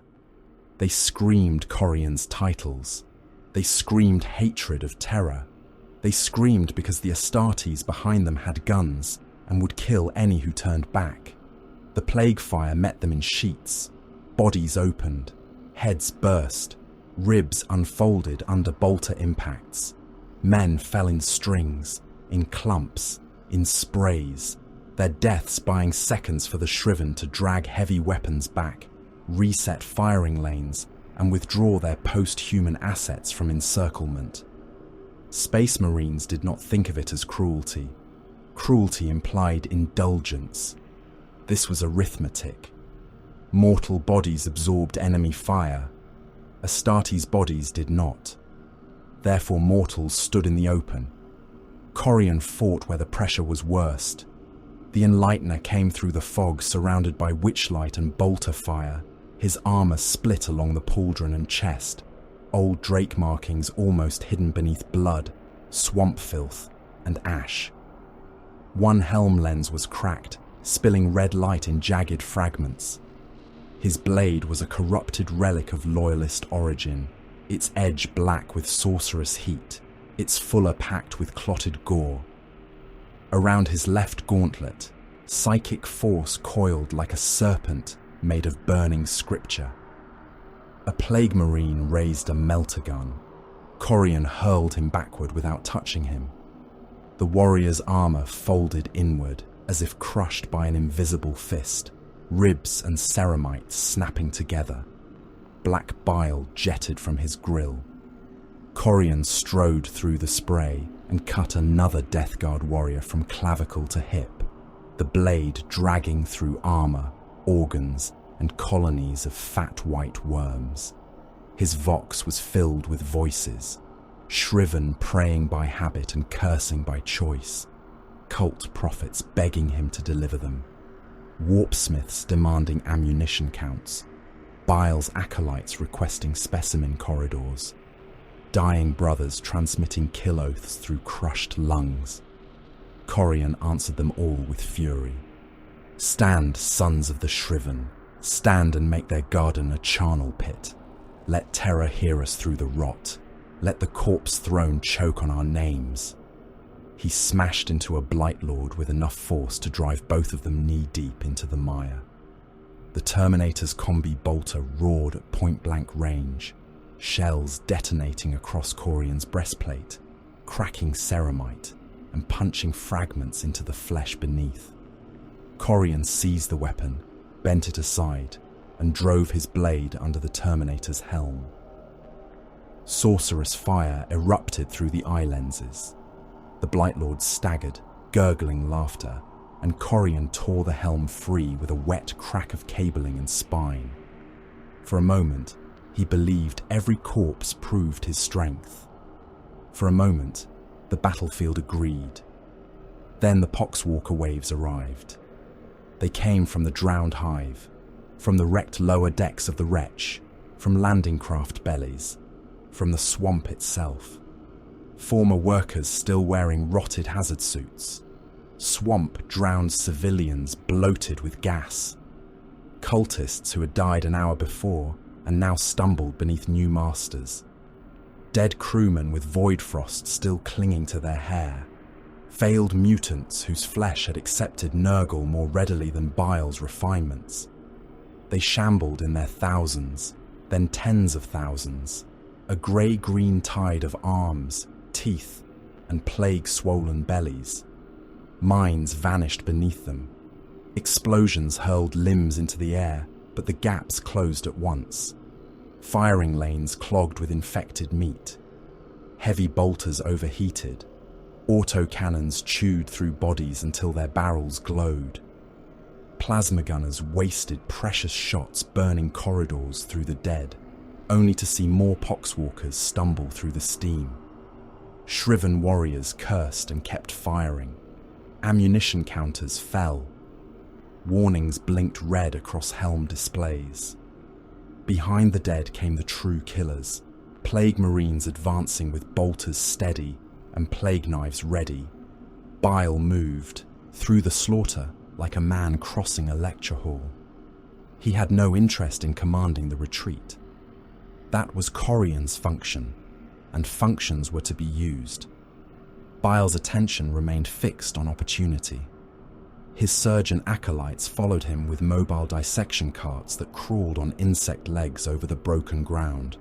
Restraint arms snapped out to seize still living subjects. Rotary saws opened armor and ribcage alike. Vials filled with Death Guard bile, Terrata adrenal fluid, corrupted swamp growth, poxwalker marrow, and blackened fragments taken from the wretch's false arc chamber. A wounded Terrata lay half buried in mud, one arm missing, jaw cracked wide enough to reveal the reinforced hinge Bile had implanted. It tried to rise when he approached. Still responsive, Bile murmured. Motor aggression persists despite catastrophic trauma. The Terrata growled his name. One acolyte flinched.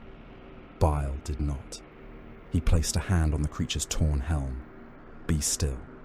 The Terrata obeyed, not fully, not willingly, but enough. Bile's eyes brightened. Excellent. A plague shell detonated nearby, showering the cart with mud, metal, and cultist viscera. One acolyte lost half his face and continued working until a second blast removed the rest of him. Bile stepped over the body and signaled another to recover the sample case before the swamp contaminated it. A captured poxwalker thrashed in electro-restraints, jaws snapping. Bile leaned close as the chirurgeon drew fluid from its swollen neck. Crude immortality, he said. Durable, yes. Elegant, no. Your grandfather is a generous butcher, little corpse, but he lacks restraint. The poxwalker vomited flies into his face. His respirator filters clicked. He sighed, almost disappointed. On the command vox, Corian's voice broke through a storm of static and screams. Spider, extraction lanes are closing. Then open them. You will commit your reserves. I have committed what was necessary. You will commit them now. There was silence for the span of a breath. Bile looked across the swamp toward the embattled shriven line. Terrata died there in heaps. Astartes killed and were killed. Cultists dissolved into ammunition expenditure. Death Guard artillery walked the ground with increasing precision. The battle had yielded enough. More would be waste. Withdraw, Bile said. Corian's reply came as a snarl.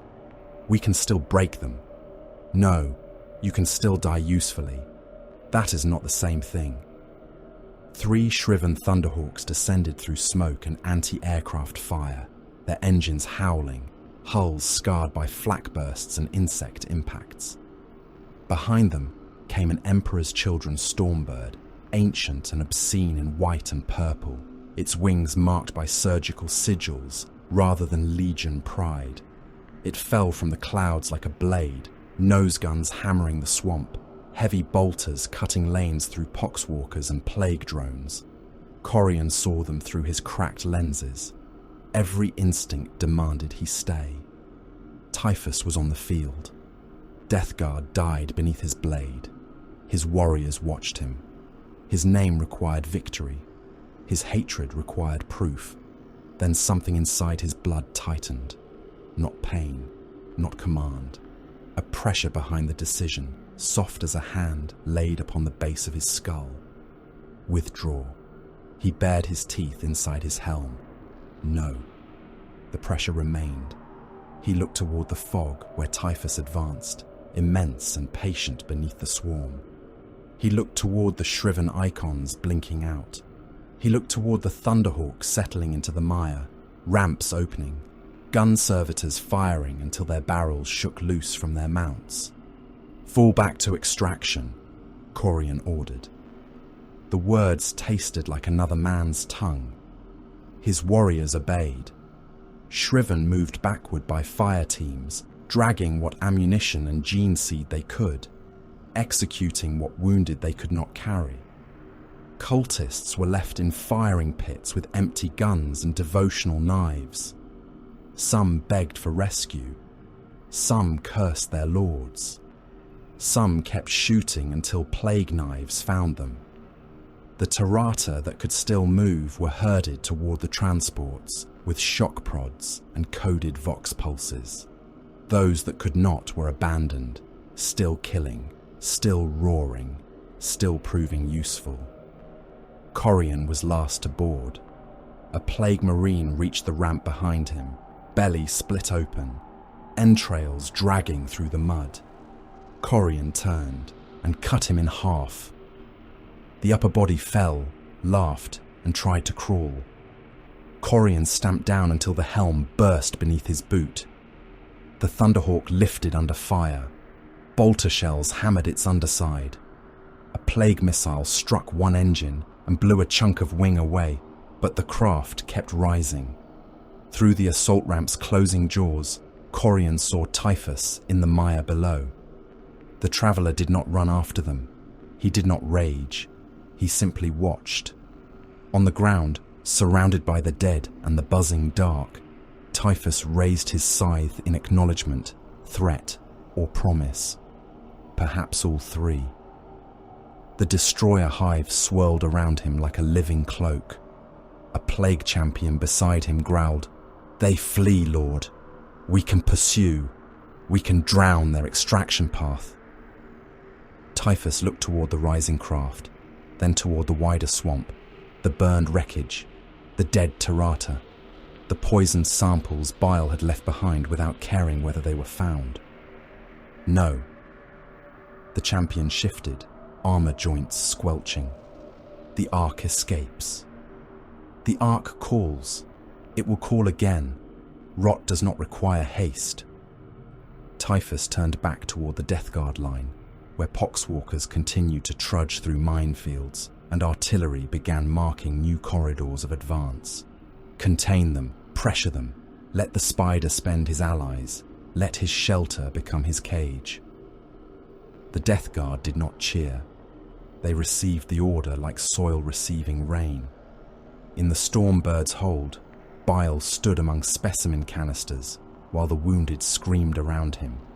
Corian slammed one blood-slick gauntlet into the bulkhead beside him, denting the metal. "You spent us." Bile inspected a vial of black bile taken from a Death Guard champion. "Yes." Corian stepped closer. Every warrior in the hold went still. Even the Tarata seemed to sense the moment and lowered their malformed heads. "I should kill you." Bile looked up. The chirurgeon unfolded behind him, but slowly, almost lazily. "Perhaps, but then your dead would have purchased nothing." Corian's fist trembled. Again, that pressure behind the skull. Again, the shape of obedience disguised as reason. He hated Bile. He hated the Death Guard. He hated the Imperium. He hated himself for leaving the field. Then, because hatred needed direction, or it would consume him uselessly, he gave it another name. Typhus. "The traveller bleeds," Corian said. "He does," Bile replied. "And now we know how he bleeds." The Stormbird tore upward through Limaxis' poisoned clouds, leaving the swamp, the wretch, the poxwalker tides, and the Death Guard behind. By the time the surviving shriven returned to Dessa, their auguries had already begun to scream. In the astropathic vaults beneath the primary bastion, slave sorcerers convulsed in their chains. Blood boiled from their eyes. One bit through his own tongue and spoke clearly despite the ruin of his mouth. Another clawed Imperial symbols into his chest until his ribs showed white through the mess. The basin before them filled with light, not of the warp, but of cold gold. Corian arrived still wearing the swamp's filth. Bile came with him, silent and attentive. The blood basin shivered. An image formed above it. Not Typhus, not the terminus est, not flies, bells, or plague. A fleet translated above Bearston Prime in the Bellis Corona system, its hulls marked by the authority of terror and the vengeance of the Emperor's own household. Golden warriors stood beneath banners older than most chapters. Beside them moved silent null hunters, blades drawn, faces hidden behind discipline and hatred. One sorcerer whispered before his skull split from temple to jaw. Shield Captain Tyvar. The chamber fell silent except for the drip of blood. Corian looked at Bile. The spider smiled as though a new incision had just presented itself.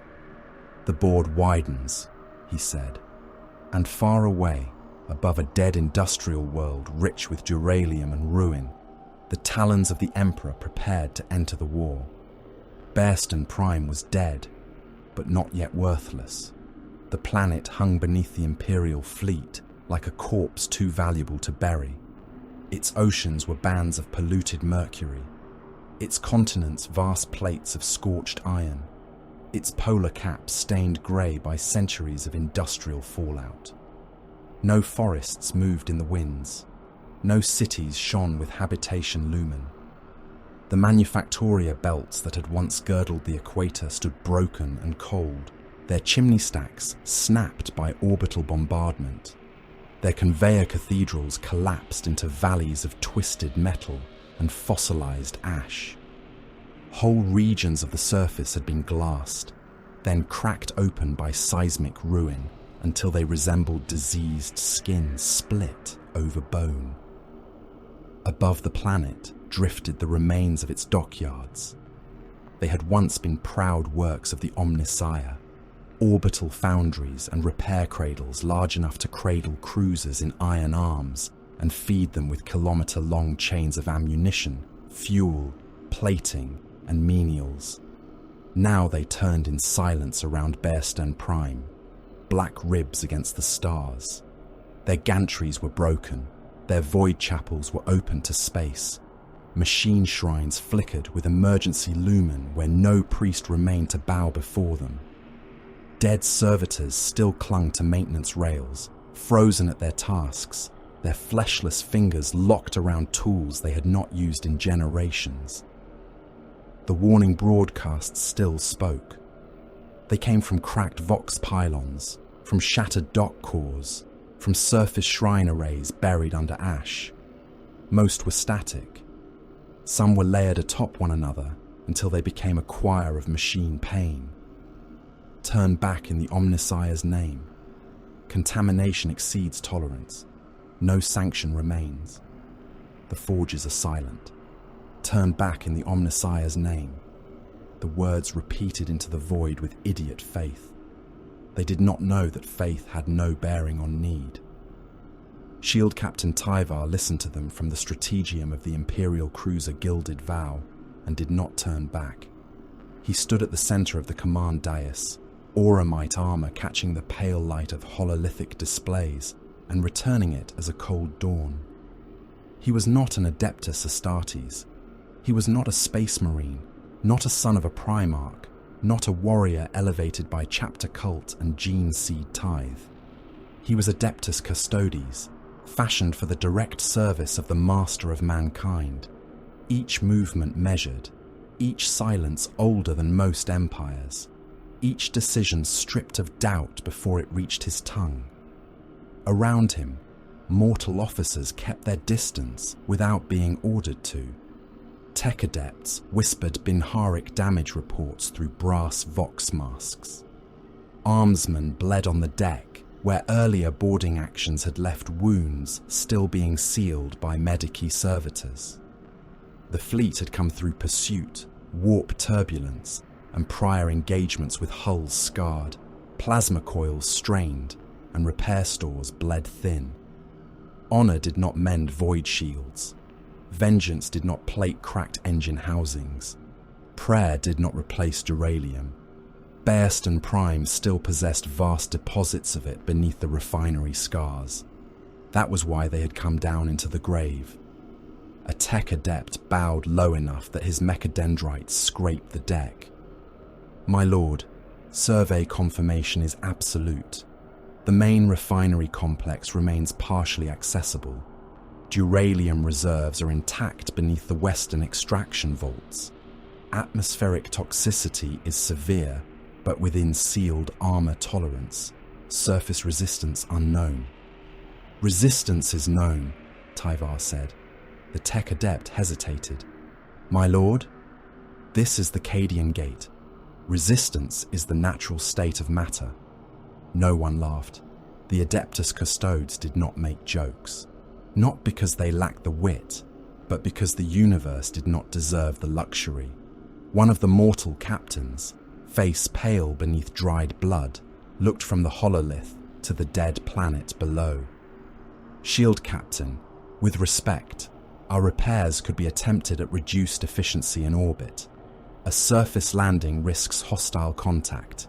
If the warnings are accurate, the refinery may be unusable. Tyvar turned his helm toward him. Risk has been measured. A mercy for the landing crews.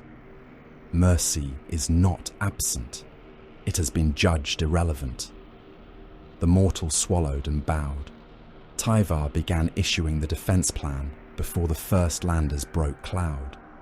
Servitor manned anti-aircraft batteries were to be reactivated along the old refinery crown, whether their cogitator spirits screamed or not.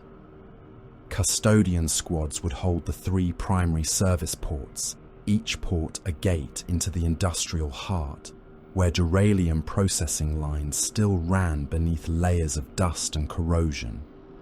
Tech adepts and repair cohorts would move under escort through the mag-rail causeways into the main refinery complex, where extraction engines could be awakened with rite, threat, and sacrifice. The battlefield below was a monument to lethal design.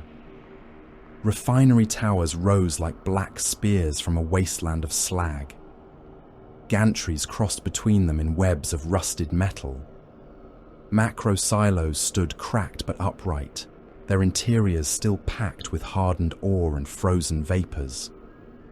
Mag rail lines ran from the landing zones toward the central processing vaults, elevated over molten runoff pits and old furnace basins, where red light still pulsed beneath crusted slag. Service tunnels honeycombed the foundations. Conveyor arteries pierced mountain walls. Every shadow could hide infantry. Every height invited a sniper. Every causeway was a kill lane waiting for bodies. The talons of the Emperor descended regardless. Custodian grav carriers and landers came through the cloud layer in tight formation, their hulls burning gold through the ash. Beneath them, servitor batteries woke with screams of static and binharic agony. Their targeting minds had rotted across years of abandonment, but the tech adepts forced obedience through command spikes and emergency rites. Gun towers rotated, autocannon arrays unfolded. Hydra batteries coughed dust, then flame. Missile racks rose from armoured housings, servo skulls spinning around them in frantic devotional loops. Tyvar's boots touched Bearston Prime at the central service port. The ground trembled beneath him as old refinery systems stirred. Around him, custodians took position without wasted instruction. Guardian spears lowered, sentinel blades drew. Vexilla snapped in the toxic wind. Auramite warriors stood in the grey ash as if they had always been there, as if the planet had been built merely to provide them a place to kill. For a brief span, the dead world obeyed Imperial will. Then the sky split open with traitor fire. The shriven did not arrive as raiders. They came like a thrown spear. Their fleet burned hard through the outer debris fields, not lingering to duel the Imperial ships, not slowing to secure orbital advantage. Their purpose was surface breach. Chaos gunships plunged through flak storms with engines screaming. Armoured landers rolled in on steep vectors, hulls glowing, ramps sealed against the poisonous atmosphere. Helldrakes descended among them, brass-winged and hate alive, their throats burning with balefire as they corkscrewed through anti-aircraft fire. The awakened batteries answered. The first gunship became a red smear in the clouds, shredded by converging autocannon fire. Its wreckage spun down into a refinery tower and burst, disgorging burning Astartes and screaming cultists into the gantries below. A lander lost an engine, overcorrected, and slammed belly first into the Eastern Service District. Its armour split. Its troop bay opened not by ramp but by impact, and shriven warriors dragged themselves from the wreck through flame, already firing. A Helldrake took a missile to the chest, folded inward, and crashed through a macro silo, spilling demonic fire and liquefied metal across the rail yard. More survived. They hit the refinery in waves. The first shriven to reach the ground sprinted from smoke and molten wreckage with the terrifying acceleration of post-human warforms.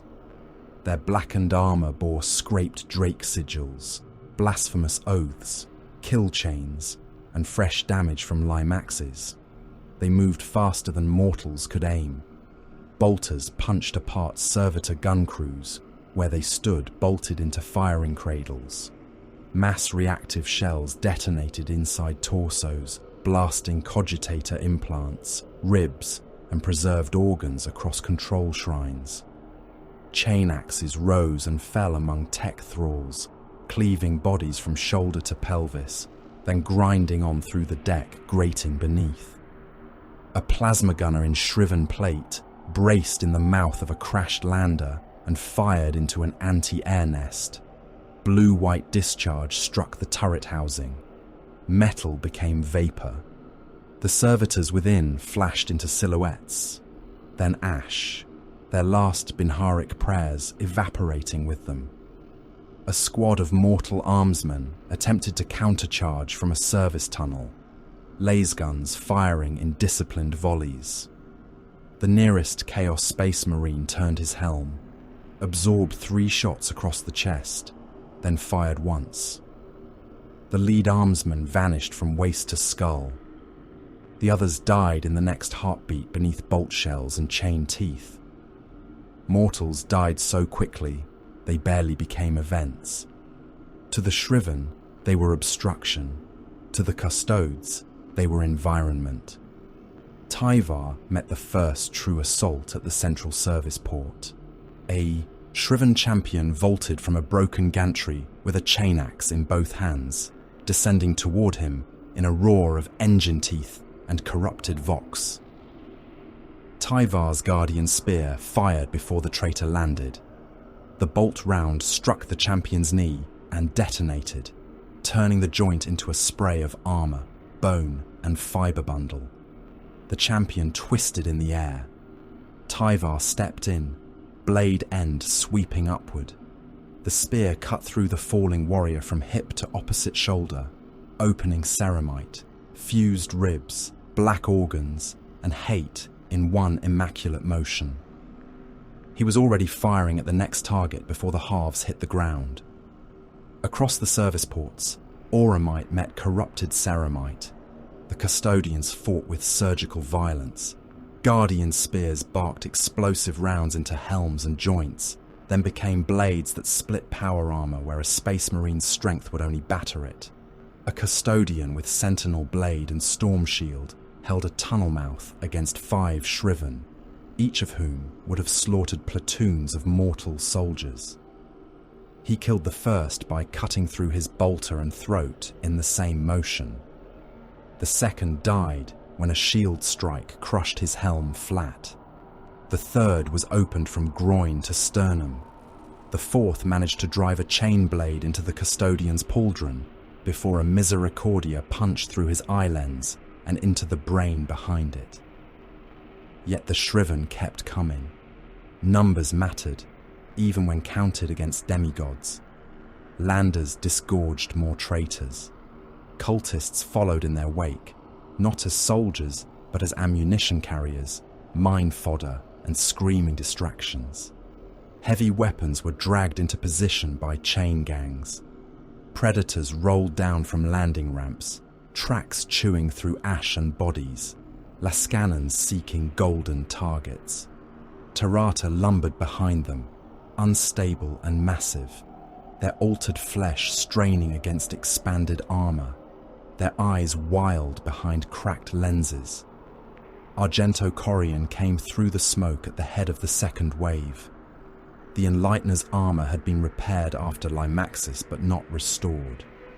Scars remained where plague bolter rounds had cracked his chest plate. His helm lens still burned unevenly. Sorcerous light crawled around his gauntlets and along the edge of his blade. He looked less like a commander now, and more like a wound learning to walk. Around him, the shriven roared his titles. He did not hear them as praise.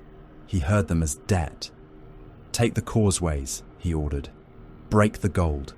The spider requires living prizes." Somewhere inside the words, he felt the shape of Bile's need. He hated it. He obeyed it. The Tarata were driven onto the mag rail causeways, under shock prods and combat stimulus. They charged in a hunched mass, absorbing spear fire, bolt impacts, and turret fire in slabs of engineered meat. One took a guardian spear round through the chest, lost half its ribcage, and continued forward long enough to smash a custodian from the causeway with both fists. Another seized a servitor-mounted flak cannon and hurled it into a line of tech thralls, crushing them into a paste of robes, augmetics, and bone. Tyvar shifted his line. Praetors, Western Rail, armor kill. The answer came as streaks of gold across the industrial gloom. Virtus Praetors on Dawn Eagle jet bikes swept between refinery towers, engines howling with restrained power. They struck the shriven predator as it advanced along the western approach, Lascannons blasting molten scars across the causeway. Hurricane bolters and salvo launchers fired in controlled bursts. One praetor skimmed low enough that his lance blade cut the head from a cult banner bearer as he passed. Another fired directly into the predator's side armor. The tank's ammunition cooked off. Its turret lifted in a plume of flame, heavy bolters spinning free, crew and bound demon essence screaming together as the hull split open. For one breath, the Imperial line steadied. Corian answered with the warp. He planted his blade into the causeway deck and raised both hands. The air around him curdled. Ash reversed its fall. Vox channels filled with whispered condemnations, every word a prayer turned inside out. Witchfire gathered above him in a storm of bruised violet and corpse blue, fed by spite, humiliation, and the hidden alterations Bile had written into his blood. Tyvar saw the gathering force. "Disperse!" The order saved lives. It did not stop the blow. The storm broke across the western causeway. Witchfire struck 3 Dawn Eagle jet bikes in flight, not burning them but hurling them aside as if invisible fists had seized their engines. One praetor slammed through a gantry, auramite scraping sparks, jet bike tumbling into a refinery tower before exploding in a shower of golden fragments. Another was cast from the causeway into a molten processing pit below, vanishing beneath red slag with his spear still firing. A third crashed hard across the railhead and rose moments later, wounded, magnificent, and still lethal. The Emperor's finest could be forced back. That truth passed through the shriven like intoxication. Corian advanced amid the storm, more monstrous with every step. His psychic aura lashed around him. His blade dragged sparks from the deck. Bolter shells and guardian spear rounds struck his armor, some deflecting, some punching through, but he did not slow. Each wound fed his certainty.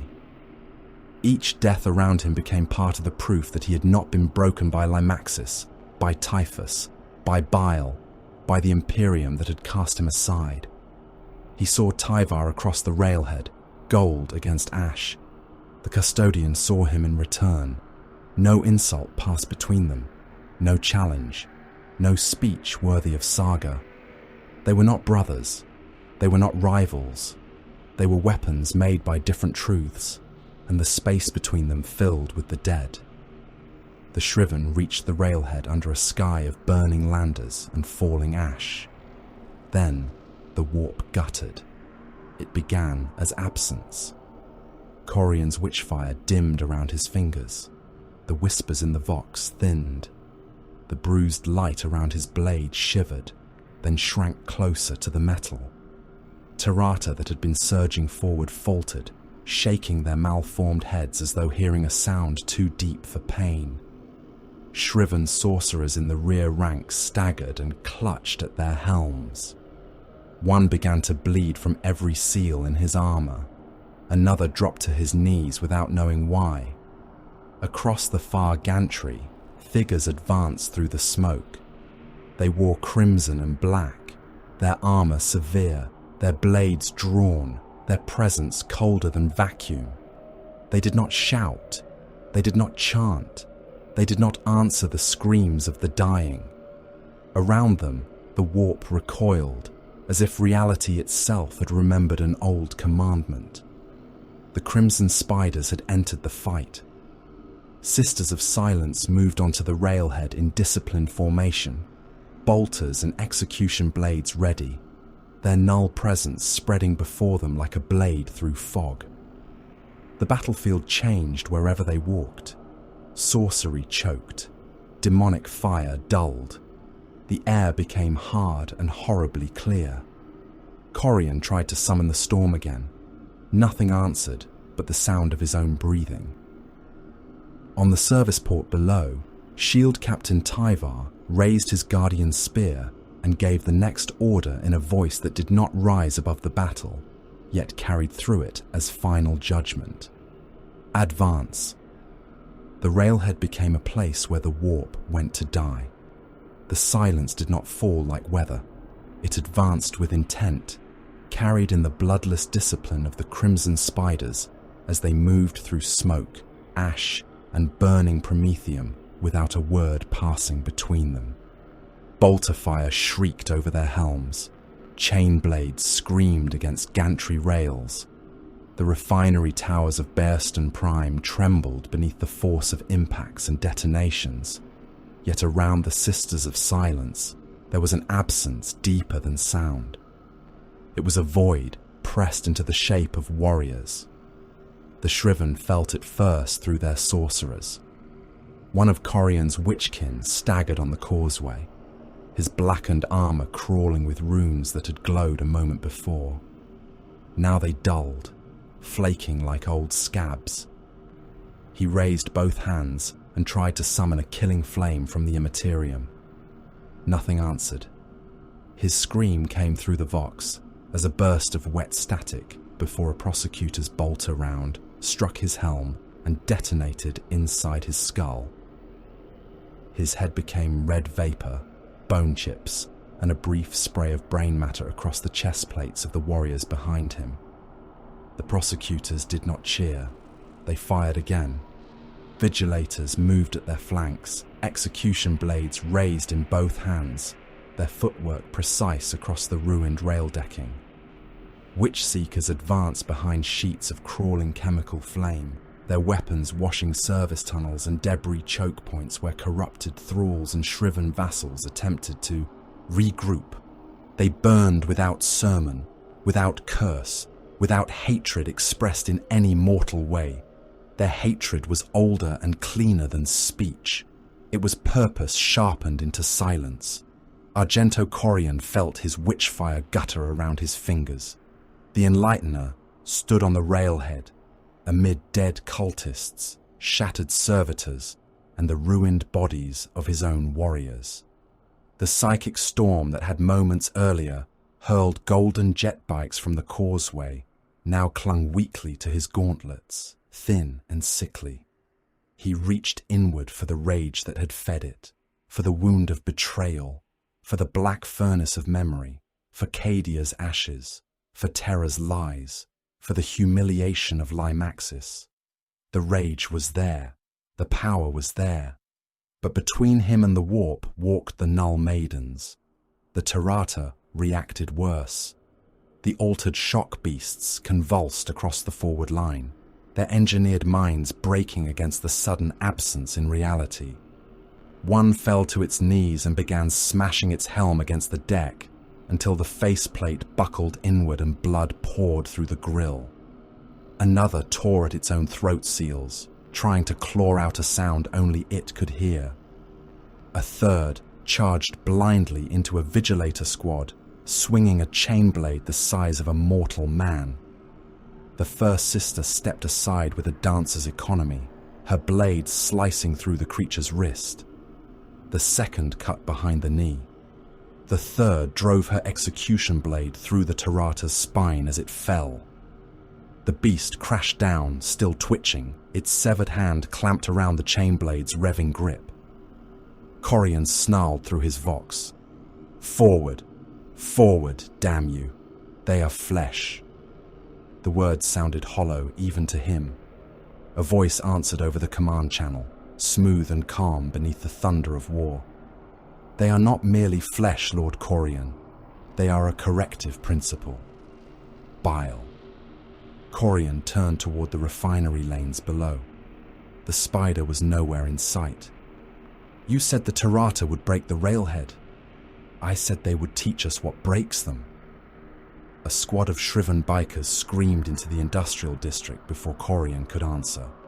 They came at Bile's command, though their allegiance markings remained those of the shriven, and they were no longer entirely separate from their mounts. Their engines howled like tortured animals. Flesh had been grafted into machine housings, vein cords pulsing beneath armor panels, exhaust pipes coughing black blood and promethium fumes. The riders themselves were swollen beyond the tolerances of their plate. Spines arched, jaws wired open, hands fused around handlebars and weapon grips. Some laughed through broken vox grills. Others did not seem capable of language. They hit the sister's flank like a blade driven into a joint. Twin-linked bolters tore the gantry railings apart. One prosecutor vanished beneath a bike's front armor, her body crushed against the deck before the machine skidded onward through sparks and blood. A witch seeker turned her flamer toward the charge, but a biker's chain lance caught her across the waist and hurled her in two pieces into the smoke below. Vigilators wheeled with impossible discipline, their silence unbroken even as they cut riders from their saddles. One biker crashed into a support pillar, burst apart, and his fused mount kept grinding forward on its side, wheels spinning, guns firing into nothing. Helldrakes dived through the refinery smoke above them. Their wings scraped gantries and cut through crane cables. Balefire poured from their throats, not like flame but like hatred made luminous. It washed over defensive nests, gun servitors, tech thrall cohorts, and wounded armsmen sheltering beneath broken duralium conveyors. Flesh blackened. Augmetics melted into bone. Men died with their lungs cooked inside their ribs, their armor straps burning into their skin. One Helldrake pulled upward, trailing strands of molten metal from its talons, screaming like a demon wearing the memory of an aircraft. The Custodes answered without rage. Tyvar's warriors repositioned by command pulse and instinct, older than battlefield language. A custodian squad withdrew from the eastern service port, not in retreat, but in measured compression. drawing shriven pursuers into overlapping lines of guardian spear fire. Bolts hammered into corrupted ceramite, each detonation placed with obscene precision. Knee joints, neck seals, damaged helm lenses, ammunition, feeds. The traitors came on regardless, and the custodians met them with blades. A shriven warrior swung a chain axe at a storm shield and struck sparks from auramite. The custodian behind the shield stepped in, turned the blow aside, and drove a misericordia through the traitor's armpit joint. The blade disappeared to the hilt. The shriven spasmed, dropping his weapon. The custodian wrenched the knife free, fired his sentinel blade into another traitor's face, and shifted half a pace to allow a wounded talon behind him to withdraw. No glory was spoken. No names were called. There was only assessment, execution, and the next necessary death. Where the battle spilled away from the demigods, the truth of space marines became naked. Mortal work crews had been dragged from repair duties into emergency defense, their faces hidden behind rebreathers and terror. Tech adepts clutched data slates and lascutters as if sacred tools could become weapons through faith alone. Naval armsmen formed fire teams along a conveyor gallery, laser guns braced, sergeants shouting firing rights over the shriek of alarms. They were brave. They were disciplined. They died anyway. The shriven came through the gallery in a black wave. Bolter impacts turned torsos into red mist and shredded cloth. A chain axe caught a tech thrall from shoulder to hip, and the body split open so violently that organs slapped wetly against the deck before sliding through the grate. A power-armoured fist closed around an armsman's helmet and crushed it flat, pushing bone and teeth down through the collar seal. Another mortal tried to stab a Chaos Marine with a bayonet. The blade snapped against ceramite. The Astartes looked down, almost curious, then backhanded him hard enough to smear him across a warning shrine. To the Custodes, the shriven were threats. To mortals, they were extinction at walking speed. The main battle rolled into the central refinery yard. There the world became vertical, metallic, and red. Duralium silos rose on every side, immense cylinders scarred by old shell fire and new impacts. Molten processing pits glowed beneath grated causeways. Conveyor bridges crossed above killing grounds, slick with ash and blood. Venerable land raiders bearing Imperial authority ground into position at the yard's edge, their lascannons stabbing through smoke. A Contemptor dreadnought strode beside them, ancient sarcophagus body turning with grim grace, heavy weapons cycling, each step cracking the deck beneath its armoured feet. The shriven met them with all the violence they had saved. Predators advanced behind screens of cultist bodies. Demon engines bounded over slag pits, claws screaming against metal, tongues of furnace heat lashing from their open maws. Plasma fire burst against Land Raider armour, leaving glowing wounds in sanctified plate. Tarata charged through the kill zone, some aflame, some missing limbs, all driven by pain, drugs, or whatever bile had buried in their blood. One leapt onto the Contemptor's torso and hammered at its sarcophagus with both fists until the dreadnought seized it, tore it free, and crushed its head in a crackling power fist. Then, a duralium silo ruptured. The blast was not clean. It split the cylinder wall and vomited molten metal across the yard in a shining flood. Warriors vanished beneath it. Cultists became brief black shapes before dissolving. A shriven marine fell waist-deep into the stream and kept firing until the molten flow reached his chest and sealed his arms into place. A custodian dragged a wounded brother clear by the back of his armour as liquid metal ran across the deck behind them, eating through bodies, weapons, cables, and bone. Bile watched the disaster from the shadow of a collapsed loading arch. His private force gathered around him, not shriven and not quite Emperor's children in any meaningful sense beyond origin and old shame. Surgeon acolytes dragged containment crates. Mutant brutes carried shock nets woven with electrofilament. Capture beasts, hunched and eyeless, snuffled at the air through surgical muzzles stitched into their faces.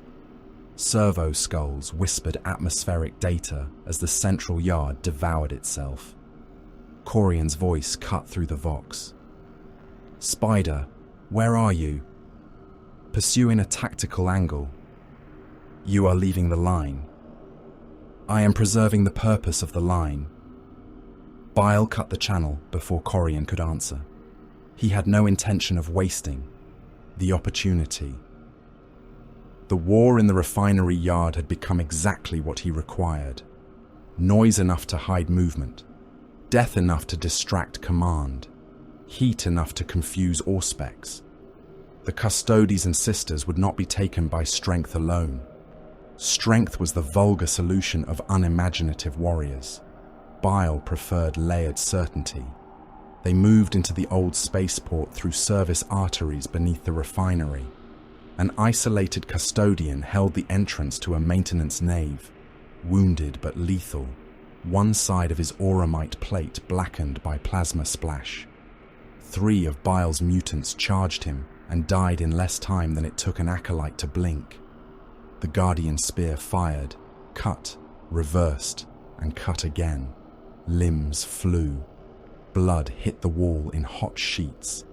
The custodian stepped forward to finish the next threat. The floor opened beneath him. Grav clamps seized his legs.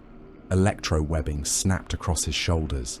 A shock net dropped from above, folding around him in layers of barbed current. Paralytic toxins fired in needle clusters against his armor joints, some shattering, some finding microscopic compromise where damage had already marked the plate. The custodian tore one arm free and crushed a capture beast's skull into pulp, but more mutants threw themselves onto him without self-preservation, bodies bursting under his strikes while their weight bought seconds. Stasis clamps locked around his torso. Bile approached only when movement ceased. "Magnificent," he whispered. The custodian's helm turned enough to face him. Even restrained, even wounded, the hatred there felt like a physical force. Bile placed one hand against the auramite breastplate. "Do not mistake this for victory over you. That would be unbecomingly arrogant. This is merely arrangement." The restrained warrior was dragged into the dark. Elsewhere, a pair of crimson spiders pursued a fleeing knot of cultists through a cargo shrine and found the corridor seeded with bodies. Not corpses, sacrifices packed with nerve gas bladders and implanted lure signals. The first sister stopped before the trap fully bloomed, but one of Bile's shock nets fired from the ceiling and wrapped her weapon arm. The second cut the cable, turned, and drove her blade through a mutant's throat. 3 more came from beneath the dead, their spines replaced with injection rigs. She killed them all before the paralytic mist reached her exposed seals. Her null presence turned the air around Bile's watching servo skulls into a static howl. Bile smiled despite himself. "Another corrective principle," he murmured, "and no less valuable for being inconvenient." Not all the traps worked. Several of his creatures died trying to restrain a single vigilator, whose blade left them in pieces from hip to sternum. Another custodian broke free of a half-deployed stasis field and killed every acolyte in reach before Bile ordered the corridor collapsed under demo charges. The specimens had to be living, but living did not require comfort, dignity, or intact surroundings. Back in the central yard, Corian reached Tyvar.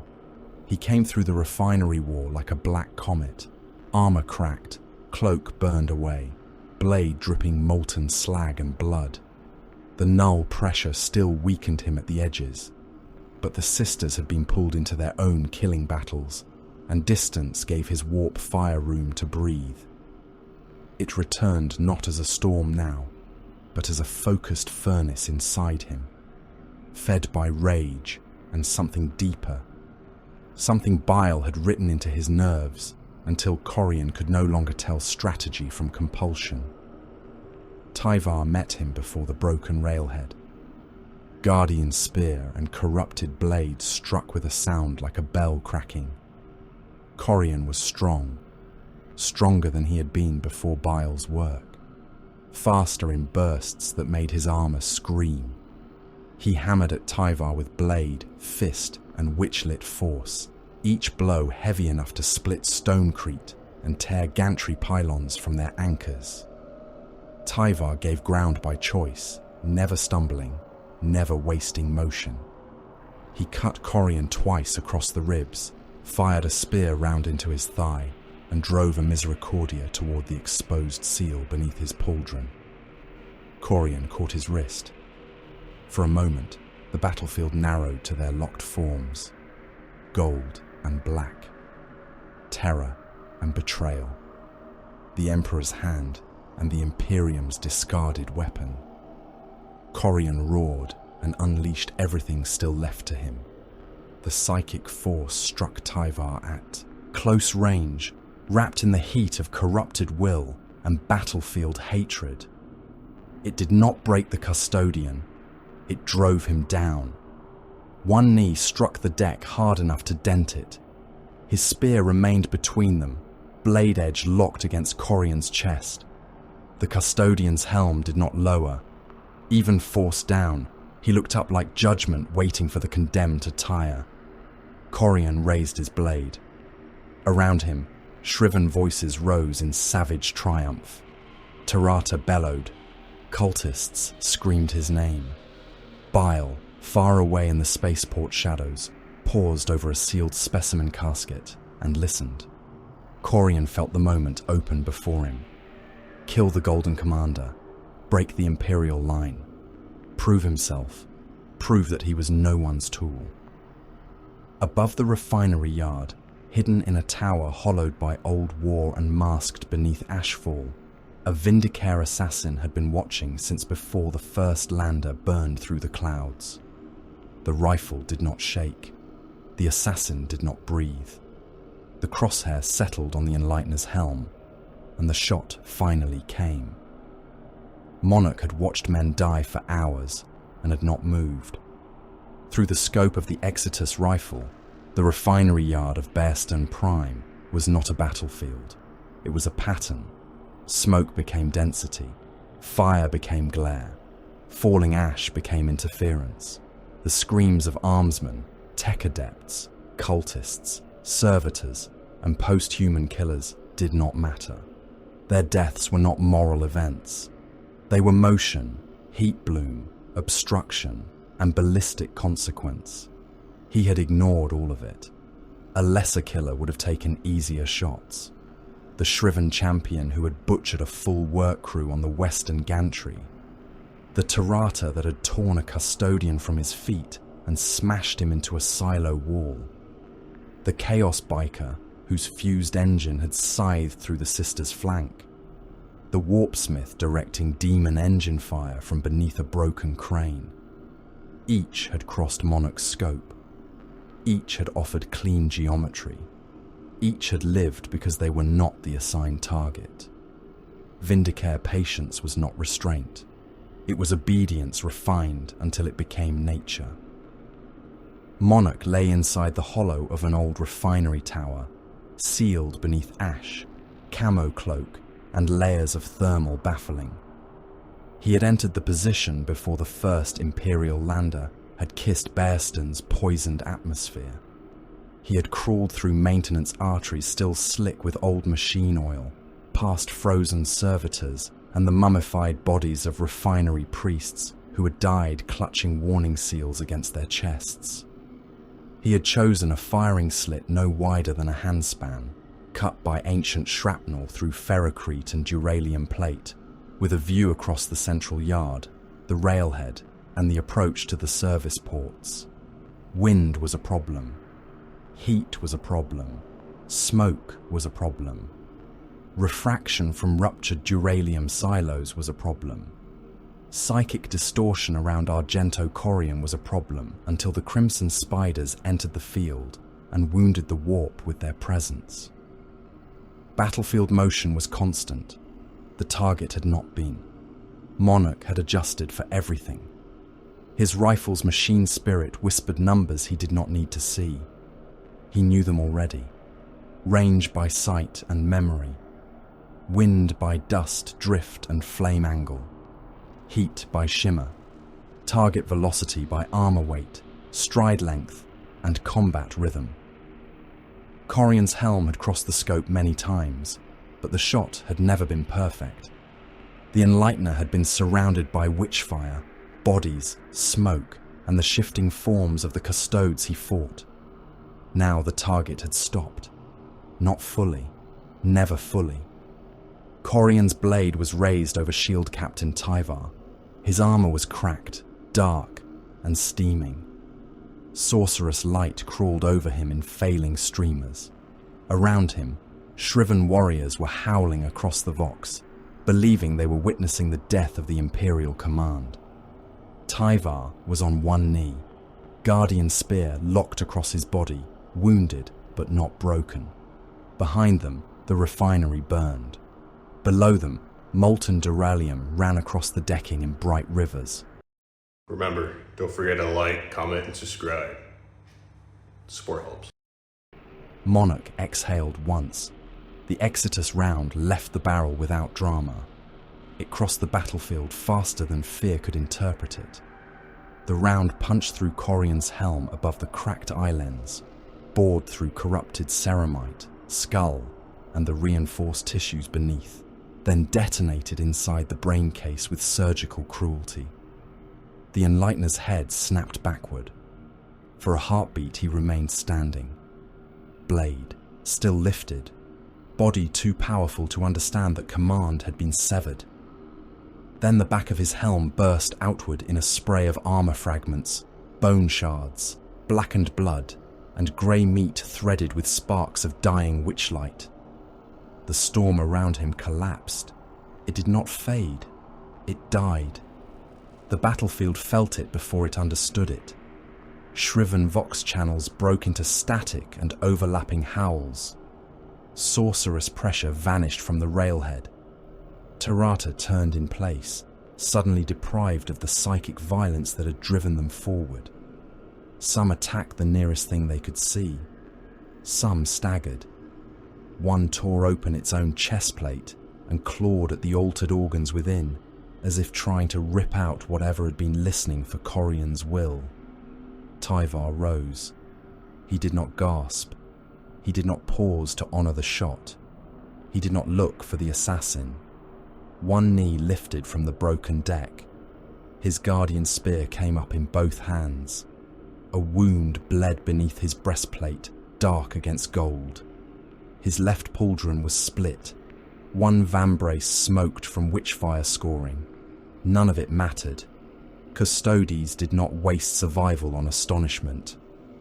Counterattack, he said. The order passed through the talons of the Emperor like a blade leaving its sheath. Auramite warriors surged forward with controlled violence, not anger, not triumph, but immediate correction. Guardian spears hammered mass reactive fire into the suddenly disordered shriven. Sentinel blades cut through corrupted plate.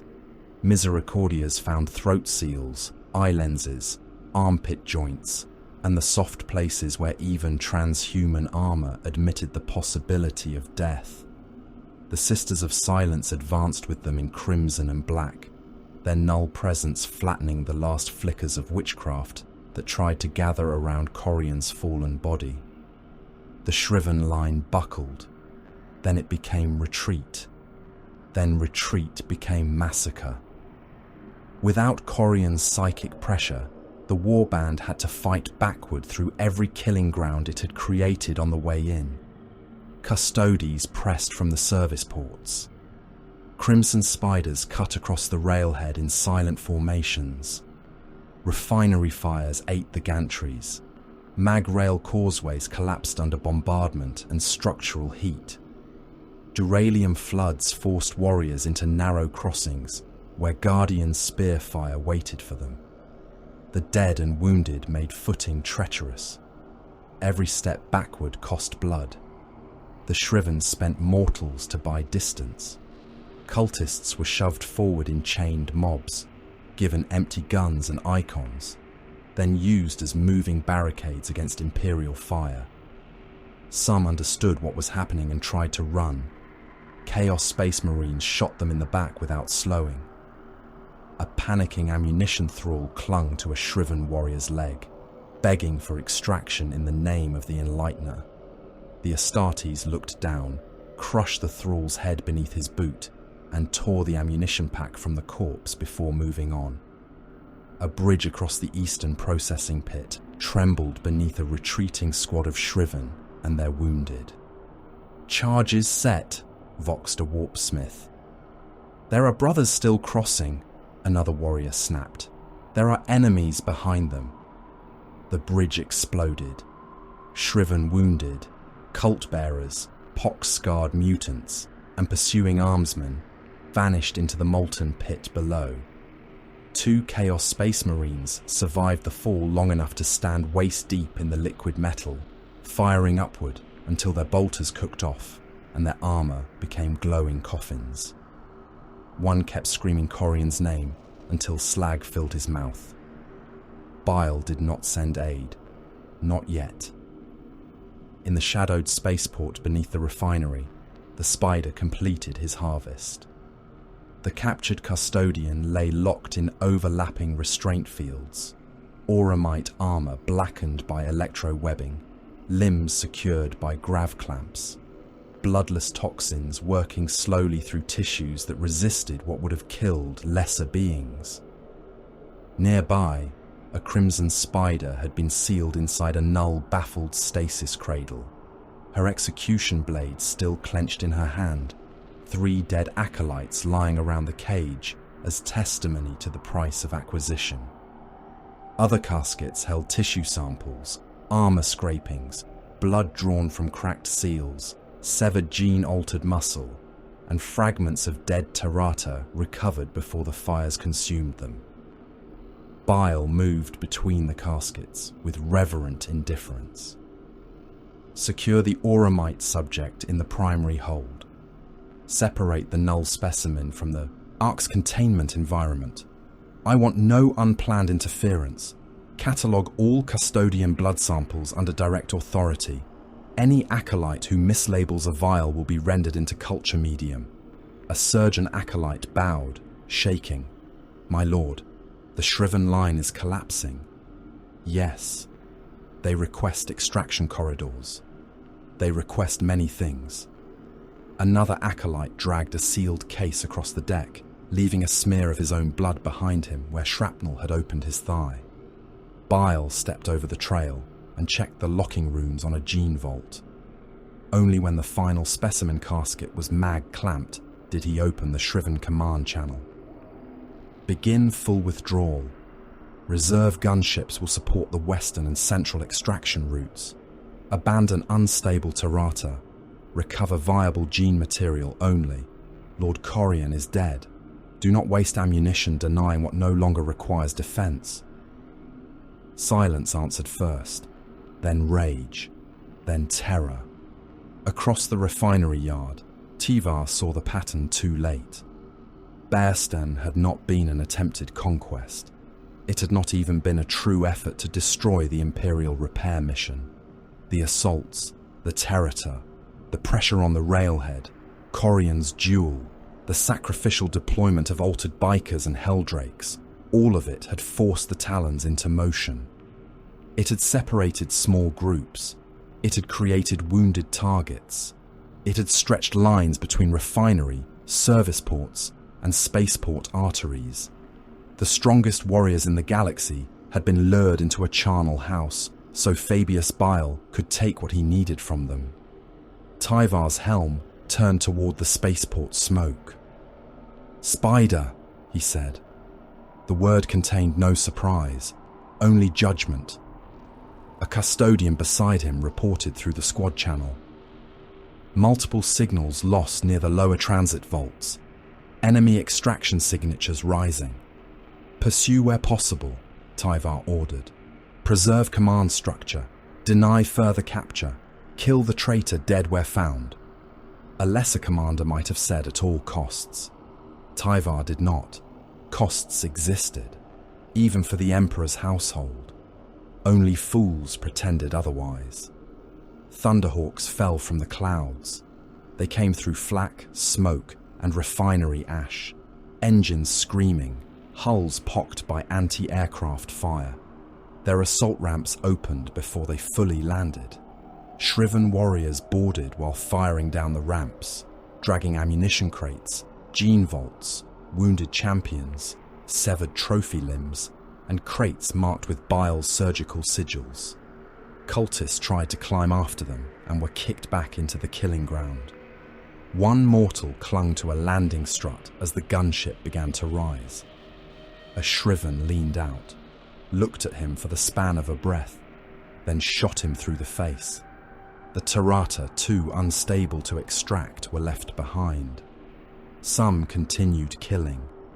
One battered through a line of armsmen and smashed them against the side of a land raider until its arms were blown off by Lascanon fire. Another charged a squad of sisters and died under execution blades, its last roar collapsing into a wet animal whine. A third stood among the flames calling for Corian in a broken voice until a custodian spear round struck its skull and emptied it over the deck. Bile came for Corian's remains himself. The Enlightener's body lay where it had fallen, half surrounded by dead shriven who had tried to recover him and custodian corpses who had made them pay for the attempt. The helm was ruined. The face within was no longer a face. The Exitus round had opened the skull and churned the contents into a mess of blood, bone grit, corrupted neural tissue, and pulped memory. Corian's blade lay nearby, still humming with faint residual power. His fingers twitched once when Bile approached, though whether by life, nerve echo, or spite, no one could say. A shriven warrior blocked Bile's path. "You will not touch him." Bile looked at him. The warrior's armor bore old drake markings beneath newer black. His chain axe was raised. Blood ran from a split in his helm. He sounded less like a rebel than a grieving son trying to remember how grief worked after centuries of war. "He was our lord." "He is material," Bile said. The warrior lunged. The chirurgeon moved faster. A hooked injector pierced the warrior's neck seal. Another limb drove a bone saw through his wrist. A third punctured the secondary heart. He fell, convulsing, weapon clattering from dead fingers.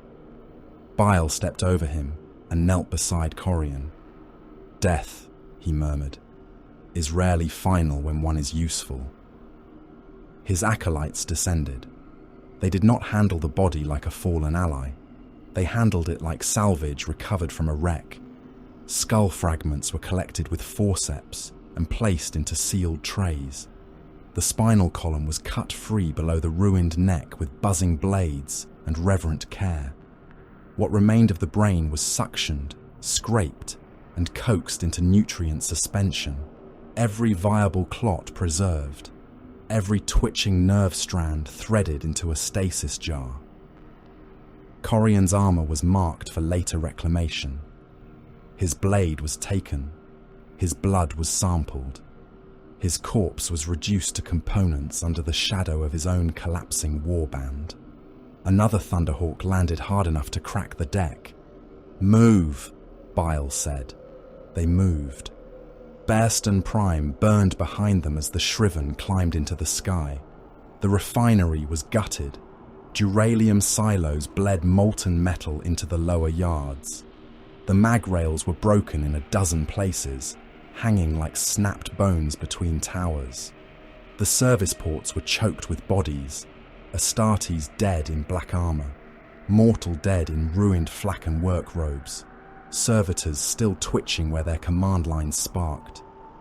The air tasted of ash, plasma discharge, burnt flesh, and chemical poison. The custodes held the field. That truth mattered. It did not heal what had been taken. Typhus stood amid the ruin while his warriors secured the refinery approaches, and the Sisters of Silence continued their wordless purge. The surviving tech adepts began the duralium extraction under guard, their chants thin and frightened now, their red robes spattered with the remains of men who had stood too close to gods at war. Overhead, traitor vessels broke for orbit under fire, some burning, some trailing atmosphere, some carrying prizes that should never have left Imperial sight. Typhus watched them go. He did not curse. He did not promise vengeance aloud. Such things belonged to men who needed sound to strengthen resolve. He sent one transmission. Record. The renegade Fabius Bile has acquired biological specimens of extreme strategic sensitivity. Pursuit priority remains absolute. Seal casualty rolls under highest authority. No mortal dissemination. The Vox clicked acknowledgement. Far above, within the hold of a fleeing stormbird, Fabius Bile stood over the nutrient jar that held what remained of Argento Corian's mind. The tissue floated in amber fluid, ragged and trembling. Electrodes kissed it. Tiny bubbles rose from its torn folds. Sometimes it pulsed when Bile spoke. The shriven expected mourning when they returned to Dessa. They expected rites, rage, vengeance oaths, perhaps even division over who would claim command. They believed their lord had fallen, and that his absence would become the next battlefield. Bile watched the jar with patient satisfaction. "No, Lord Corian," he said softly. "We are not finished with you." The brain matter twitched. Outside, Bearston Prime receded into the dark, still burning, still useful, still dead. The spider had taken what he came for, and on Dessa, beneath the mountain bastion, the tables were already being prepared. The primary bastion of Dessa had been carved into the heart of a mountain that had forgotten the sky. From orbit, it appeared as a wound in black stone, ringed by fortifications, manufactorum stacks, collapsed trench belts, and the burned-out skeletons of cult settlements that had been stripped for the coming siege. Outer walls had been demolished by the shriven themselves, not in defeat, but in preparation. Curtain bastions lay in deliberate ruin. Hab zones were flattened into rubble fields. Ammunition dumps had been emptied, then packed with proximity mines and corpse charges. Trenches once dug for defense had been collapsed over razor wire, promethium sump lines, and pressure triggers. Kill zones stretched for kilometers around the mountain, bare of shelter except where shelter had been left to lure fools into pre-sighted guns. The fortress did not look like a refuge. It looked like a tomb pretending to be a throne. Within, the air tasted of iron, oil, and butchered meat. The corridors were too wide for mortals and too low for comfort, built for Astartes traffic and later defiled by demonic machinery, trophy chains, slave pens, and flensed banners. Servo skulls drifted beneath vault, arches blackened by incense and reactor smoke. Cult icons hung beside ammunition feeds. Dead workers had been nailed to bulkheads as warnings against delay, their rib cages opened and stuffed with shell casings. The stone itself trembled with the pulse of forges, hangar lifts, gene vats, and macro cannon loading engines. The shriven had returned from Bearston Prime broken, not defeated, not yet. Broken. Their fleet had lost hulls it could not replace. Their armory had bled predators, gunships, ammunition stocks, and gene vault reserves into dead worlds and burning refinery yards. Their Tarata had performed as miracles and failures in equal measure, killing custodians and plague warriors, then convulsing beneath null pressure or dying in heaps when their altered bodies overreached their design.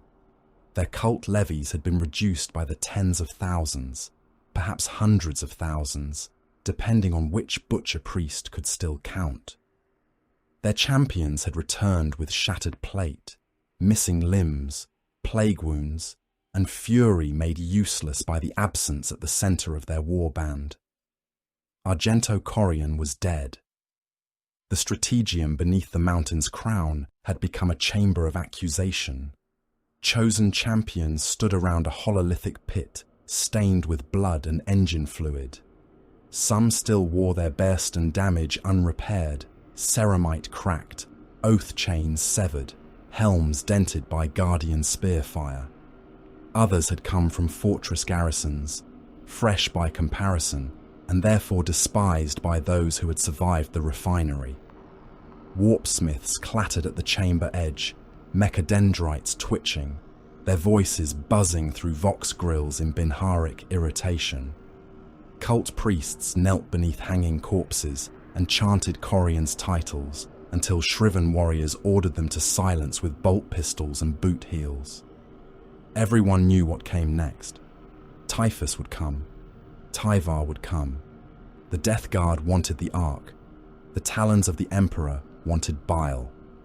The shriven, caught between plague and gold, had only the mountain, the guns, and the poisoned gifts of the spider. Malachor of the Broken Drake slammed his chain axe into the edge of the hololithic pit, sending sparks across the maps. We should have killed Bile at the first landing. He spent us at Limaxis. He spent us at Bearston. He took our dead lord like salvage and speaks to us now through closed doors. Another chosen, Varric Sabereye, leaned over the pit. His right arm had been replaced by a crude bionic, still weeping surgical fluid. Without him, Typhus would have taken the Ark and broken Dessa already. Without him, Typhus would not be here. Without him, we would still be dwindling in the dark, counting shells and pretending hatred feeds magazines. Bolters shifted. Chain blades growled awake in warning clicks. The chamber filled with the familiar scent of imminent betrayal. Then the doors opened. Fabius Bile entered without guards worth naming. That insult drew silence more effectively than a threat. He came in pale armour marked by old blood and fresh refinery ash. The chirurgeon folded behind him like a metal arachnid at rest. Around him walked surgeon acolytes in stained robes, their masks beaked, their hands gloved to the elbow in black surgical rubber. Servo skulls drifted overhead carrying sealed vials, bone saws, and nutrient lamps. Behind them, heavy shapes waited in the corridor under canvas shrouds. Bile looked around the chamber as a physician might examine a plague ward and decide which patients were still worth saving. "My condolences," he said. Malachor stepped forward. "Keep them." "As you wish. I find grief inefficient in any case." "You murdered him." "No. A bullet murdered him. I preserved him from irrelevance." The chain axe in Malachor's hand began to whine.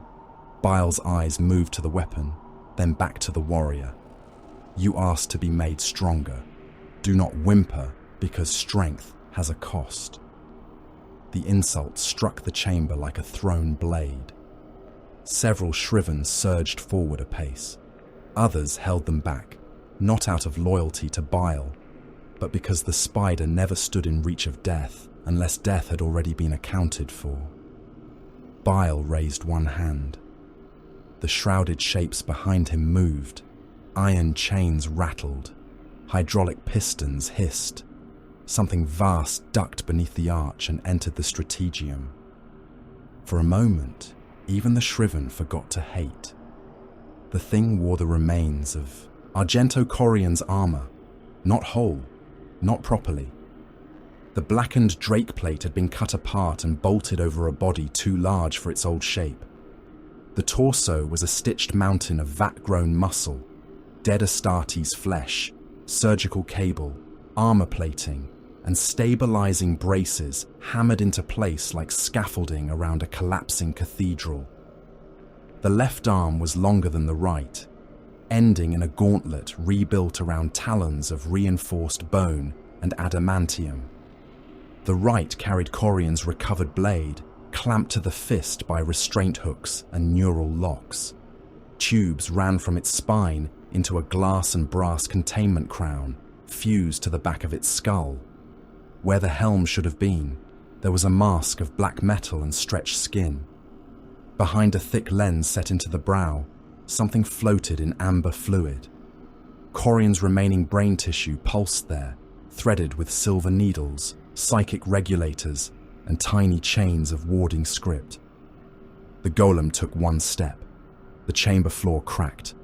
A cult priest began sobbing prayers. Malachor whispered, "Lord." The thing turned its head toward him. The movement was not Corian's, not entirely. It was too heavy, too delayed, too guided by mechanisms that thought faster than the flesh they drove.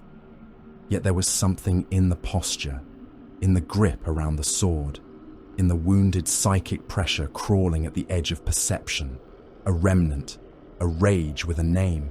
Bile smiled faintly. "The Enlightener returns." "No," said Malachor, his voice hardened. "No, that is not him." An imprecise objection. Identity is a continuity problem, not a matter of aesthetics. "You chained him. I restored utility." Several chosen drew weapons. It happened quickly, because Astartes' rebellion always did. Malachor moved first, chainaxe screaming upward. Two others raised bolters toward Bile. Varrock hesitated, then reached for his plasma pistol. A warpsmith's mechadendrites snapped forward to seize the surgeon acolytes. Across the chamber, cult priests fell flat, wailing into the blood-slick floor. Bile did not retreat. He looked at the golem. "Demonstrate." The Enlightener opened its mouth. The sound that came out was not speech. It was a furnace roar dragged through a throat made from dead warriors. Psychic fire burst from its armor seams in a sheet of violet and corpse-blue flame. The first chosen vanished inside it. His armor did not melt from outside inward. It glowed from within, the warrior cooking inside his own plate until his flesh burst through seals as black steam and liquefied organs. Another fired his bolter, rounds striking the golem's chest and detonating against reinforced plating. The golem backhanded him across the strategium. The warrior hit a column hard enough to become part of it, spine and stone breaking together. Malachor reached the construct. His chainaxe bit into its left thigh, chewing through armor, vat muscle, and cable. The golem looked down. Corian's blade rose and fell once. Malachor's arm came away at the shoulder.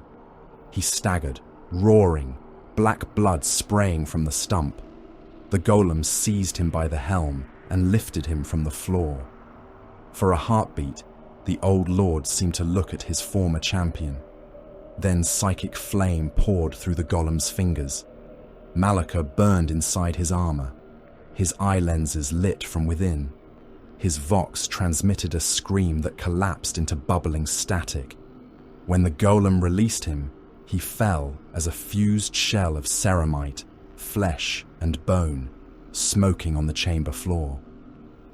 Varrock dropped his plasma pistol. One by one, the shriven lowered their weapons. The golem Enlightener stood amid the corpses of its loyalists, blade dripping, armor hissing, psychic regulators sparking along its spine. It had not restored their lord. It had answered the argument. That was enough. The shriven submitted. They did not kneel because they believed. Faith had never ruled them, whatever their cults howled in the streets below. They did not kneel because Bile had earned command. They knelt, those who knelt at all, because the strongest among them had drawn weapons and died. They lowered their heads because the spider held their warlord's corpse brain in a cage of glass, brass, and nerve wire. They obeyed because chaos did not require legitimacy, it required leverage. Bile walked to the hololithic pit, while acolytes dragged the smoking dead aside. Now that sentiment has been bled from the chamber, we may discuss survival. No one answered. The hololith flared, showing Dessa's mountain bastion, the demolished outer defences, the stripped settlements, the mine belts, the trench traps, and the landing flats beyond the primary wall. Enemy projections appeared in red, gold, and sickly green. All defenders will withdraw into the primary bastion, Bile said. The outer ring is already prepared for abandonment. Its ruins are seeded with mines, plague traps recovered from Limaxis, false shelters, promethium channels, and overlapping kill markers. We do not hold the approaches. We sell them by the meter. A warpsmith clicked in irritation. The Death Guard will use poxwalkers to spend the mines. Of course. The custodies will avoid obvious lanes. Also, of course. Then the traps will not stop them. Bile looked at him as though disappointed by the stupidity of the obvious. They are not intended to stop them. They are intended to arrange them. He gestured, and the hololith shifted. Firing arcs bloomed from the mountain's concealed macro batteries, Lascannon nests, autocannon galleries, missile racks, and demon engine pens. Cult hordes appeared as grey masses, placed in trenches that would soon be graves. The surviving Tirata were marked in reserve knots near the inner causeways. Shriven squads formed black icons at breach points and fallback gates. The enemy must cross open ground beneath our guns. Death Guard resilience will push them forward. Imperial precision will seek weakness. We allow both to advance far enough that withdrawal costs more than commitment. Varric stared at the display. And then? Bile's smile returned. Then my Helldrakes fly. Above the hololith, new icons descended from the upper atmosphere. Helldrakes modified beyond their demonic frames unfurled in phantom light. Their throats contained chemical dispersal sacs. Their ribbed bellies were swollen with toxin reservoirs, neurological accelerants, rage stimulants, and experimental compounds grown from Tirata adrenal response, poxwalker nerve rot, and corrupted swamp flora from Limaxis. They will release neurotoxin fumes across the killing zone, Bile said. The shriven will be protected by counteragents already introduced into your bloodstreams. No one missed the phrasing. Already introduced. Several warriors shifted. None spoke. The Death Guard will resist much of it, Bile continued. But resistance is not immunity. Their lesser dead will surge beyond direction. Their beasts will become less disciplined. The Imperials will suffer impaired coordination, aggression spikes, panic response among mortal auxiliaries, and undesirable chemical excitement in whatever still passes for their nervous systems. Amid that confusion, you will fire, strike, withdraw, and let the enemy reduce the enemy. And if your counteragents fail? Varric asked. Bile turned toward the golem enlightener. The construct's containment crown pulsed. The floating brain matter twitched. Then you will have the comfort of dying after contributing to a valuable data set. Beyond Dessa, Typhus gathered his host. Neighboring systems learned the price of proximity. Plague ships fell upon mining colonies, orbital refuges, broken Imperial depots, and unnamed rocks where desperate populations had survived too long after Cadia's fall. Cults were dragged from underhives and sump towns. Survivors were driven into holds already slick with rot. Dead workers were made to stand again under the patient blessings of Nurgle. Whole manufactorum settlements became poxwalker stock, their people herded through plague fog until memory fled and hunger remained. The Terminus Est sat at the centre of the swelling fleet like a corpse moon. Around it gathered Vectoriums of the Death Guard, harbingers with rusted bells tolling across the void. Inexorable formations moving in grim order, their armour columns and siege engines prepared for planetary descent. Ferryman masters whispering to dead things in ship holds. Never-dead masses packed into transport hulks, their moans vibrating through decks, their numbers beyond meaningful tally. Plague-burst crawlers, bloat drones, Blightlord Terminators, demon engines, and patient plague marines waited while tallymen recorded what would be spent and what would be owed. Typhus stood before the caged reliquary that still tasted the Ark. The demonic liquid inside thrashed toward Dessa. "The spider has nested," said one of his captains. Typhus watched the liquid form the outline of a mountain. "Nests burn," he said. The plague fleet turned as one. Farther out, colder and cleaner in purpose, the talons of the Emperor closed the circle. Tyvar's surviving force was diminished, but not diminished in will. The Custodes repaired what could be repaired, sealed what records had to be sealed, and prepared for descent upon Dessa with the same pitiless clarity they had brought to Bearston Prime. The Crimson Spiders remained with them, silent and severe, their presence a wound in the warp, even aboard Imperial decks. Alongside them moved the Officio Assassinorum execution force, unseen by most, recorded by almost none. A Vindicare weapon had already spoken once. Other temples had sent their own answers into the dark. Tyvar studied Dessa through hololithic projection. "The traitor will force convergence," he said. A mortal officer, hollow-eyed from too many sealed casualty rolls, asked, "Then we deny him battle?" "No, we deny him control of it." In the primary bastion, Fabius Bile stood alone before 3 approaching wars. The Death Guard came in green, patient, and innumerable. The Imperium came in gold, crimson, and shadow. The shriven waited in black, wounded and obedient. Bile looked upon the projections and saw no army as army. He saw pressure, reaction, tissue, faith, rot, obedience, rage, and failure waiting to be refined. They believed they were approaching Dessa. They believed the siege had yet to begin.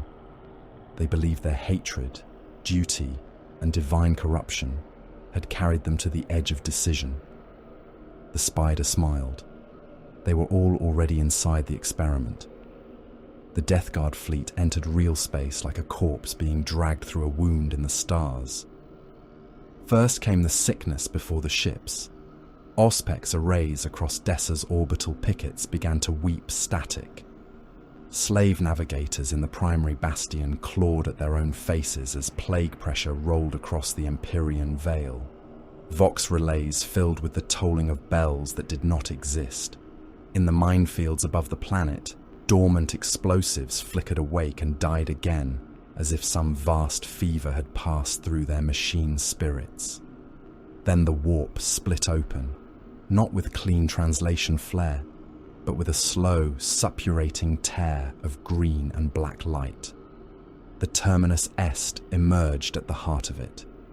Typhus's flagship came forth like a corpse king's cathedral, a drifting monument of iron, rust, bone, and swollen armor plates.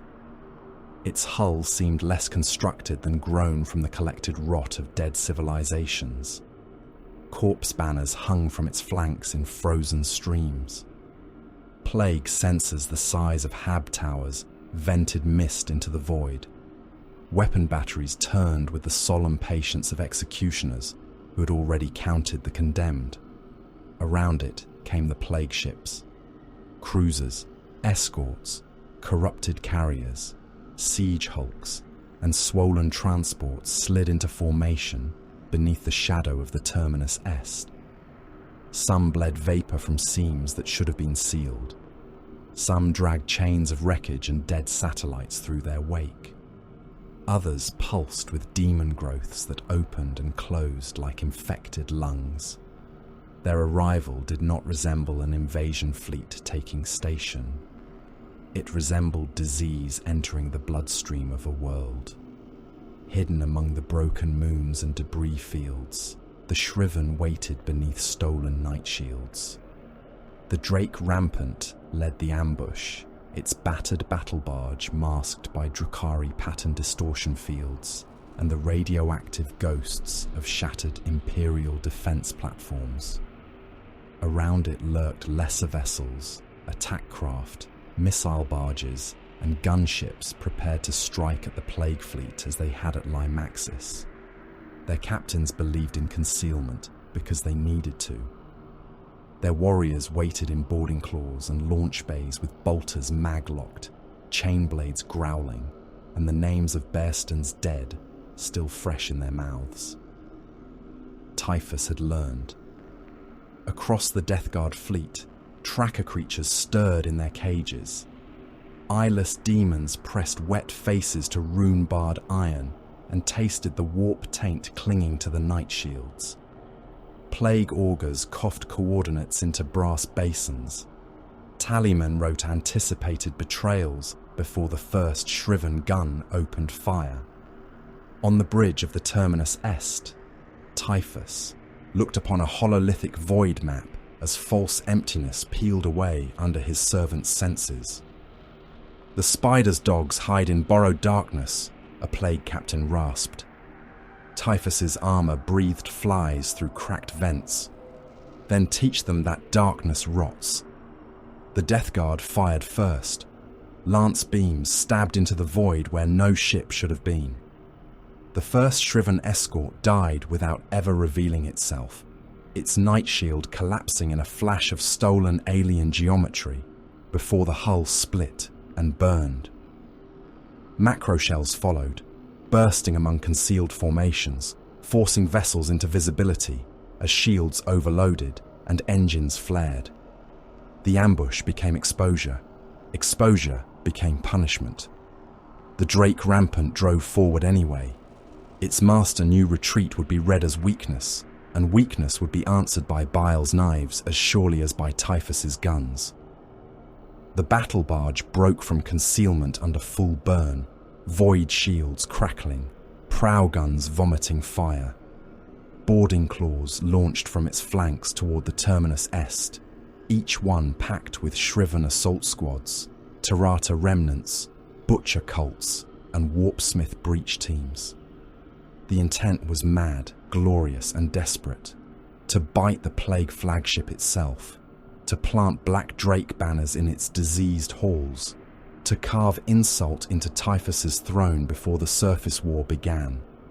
The terminus est endured the approach. Then it answered. Plague torpedoes struck the Drake Rampant in the bow and midline, not detonating cleanly, but blooming inside the armor with corrosive force. Boarding claws from the terminus est punched back into the battle barge's flank, their rusted teeth locking through weakened plate. Counter-battery fire walked along the Drake Rampant's spine. One macro shell detonated inside a launch bay, blowing gunships, fuel, Astartes, cultists, and ammunition outward in a flowering cloud of flame and bodies. Another crippled the barge's starboard engine bank. The Drake Rampant began to tumble. Its boarding claws missed or struck too shallow. Some were shredded by defensive fire.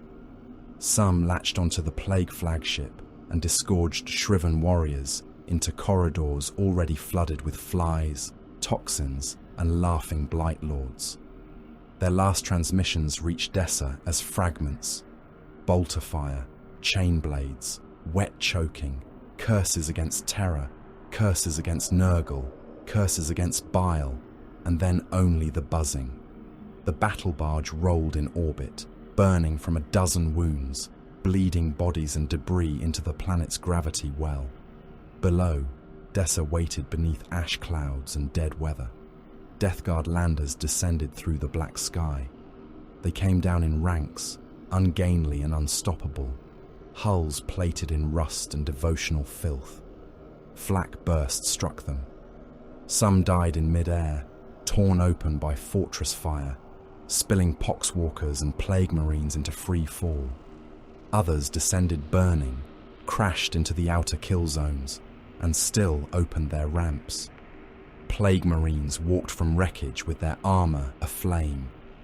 Blightlord Terminators emerged from impact craters as though the planet had vomited them up.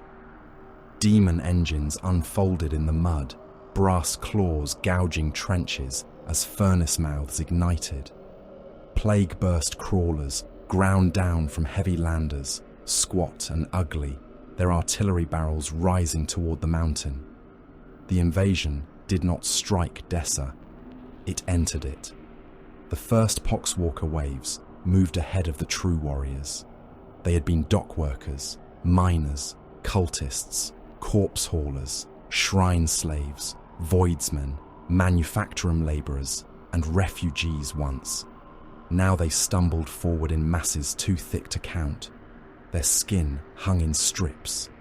Their mouths moaned without language. Their bellies bulged with gas and plague. Some still wore the uniforms of stolen systems. Others bore Dessa's own chains, prisoners taken in earlier raids and returned as mockery. They found the minefields. The world erupted beneath them. Charges detonated in rolling waves, throwing bodies into the air in shredded spirals. Legs vanished. Torsos burst. Heads spun across mud and rock, jaws still working. Trenches collapsed under their weight, dragging hundreds into pits lined with razor wire and corpse spikes. Prometheum sump traps ignited, turning crowds of dead into columns of shrieking flame. False shelters exploded inward. Razor fields became clogged with infected meat until the blades could no longer move. The Poxwalkers did exactly what Typhus required of them. They spent themselves. Behind them, the real Death Guard advanced. The mountain answered with guns. Dessa's primary bastion shook as its concealed batteries awoke. Macro cannons fired from cliff faces, each shot turning landing zones into storms of dirt, armor, rot, and shattered ceramite. Lascanon nests burned through corrupted carriers, punching holes through hulls and spilling diseased passengers into the ash. Autocannon galleries stitched the killing ground with explosive rounds. Corrupted missile racks shrieked from the upper bastions. Demon engines chained into shriven service spat plasma, flame, and scrap code curses. Cult artillery hidden in buried emplacements fired until barrels melted, and crews died from recoil, heat, or the overseer's whips. Bodies became slurry in the open ground. Poxwalkers disappeared beneath shell impacts and reappeared as wet rain. Plague marines were knocked down, buried, or torn apart, only for some to rise again missing limbs and continue firing. Armor plates spun through smoke. Dreadful machines burned and kept crawling. The mountain's lower slopes vanished beneath dust, fly clouds, detonation flashes, and the constant downward thunder of fortress guns. Typhus advanced behind the dead. He walked at the center of the plague line, surrounded by Blightlord Terminators and the endless murmur of the destroyer hive. His Man-Reaper rested in one gauntlet, its blade trailing rot through the ash. He did not hurry. He did not need to.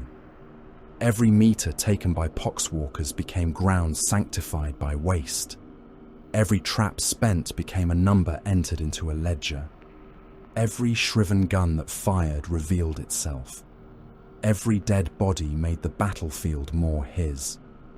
A knot of Dessa cultists broke from a forward trench, driven mad by bombardment and plague stink.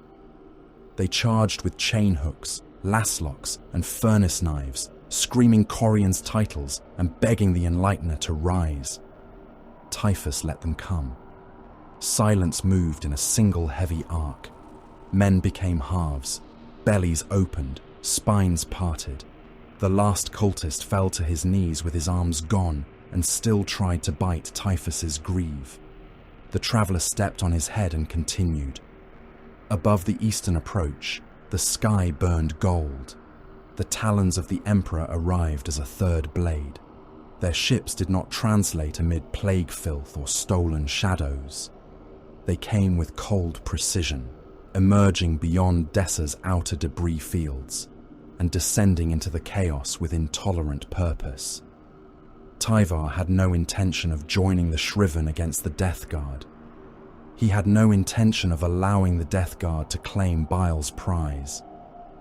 There would be no alliance with traitors, no compact with plague filth, no battlefield courtesy extended to monsters simply because other monsters stood nearby.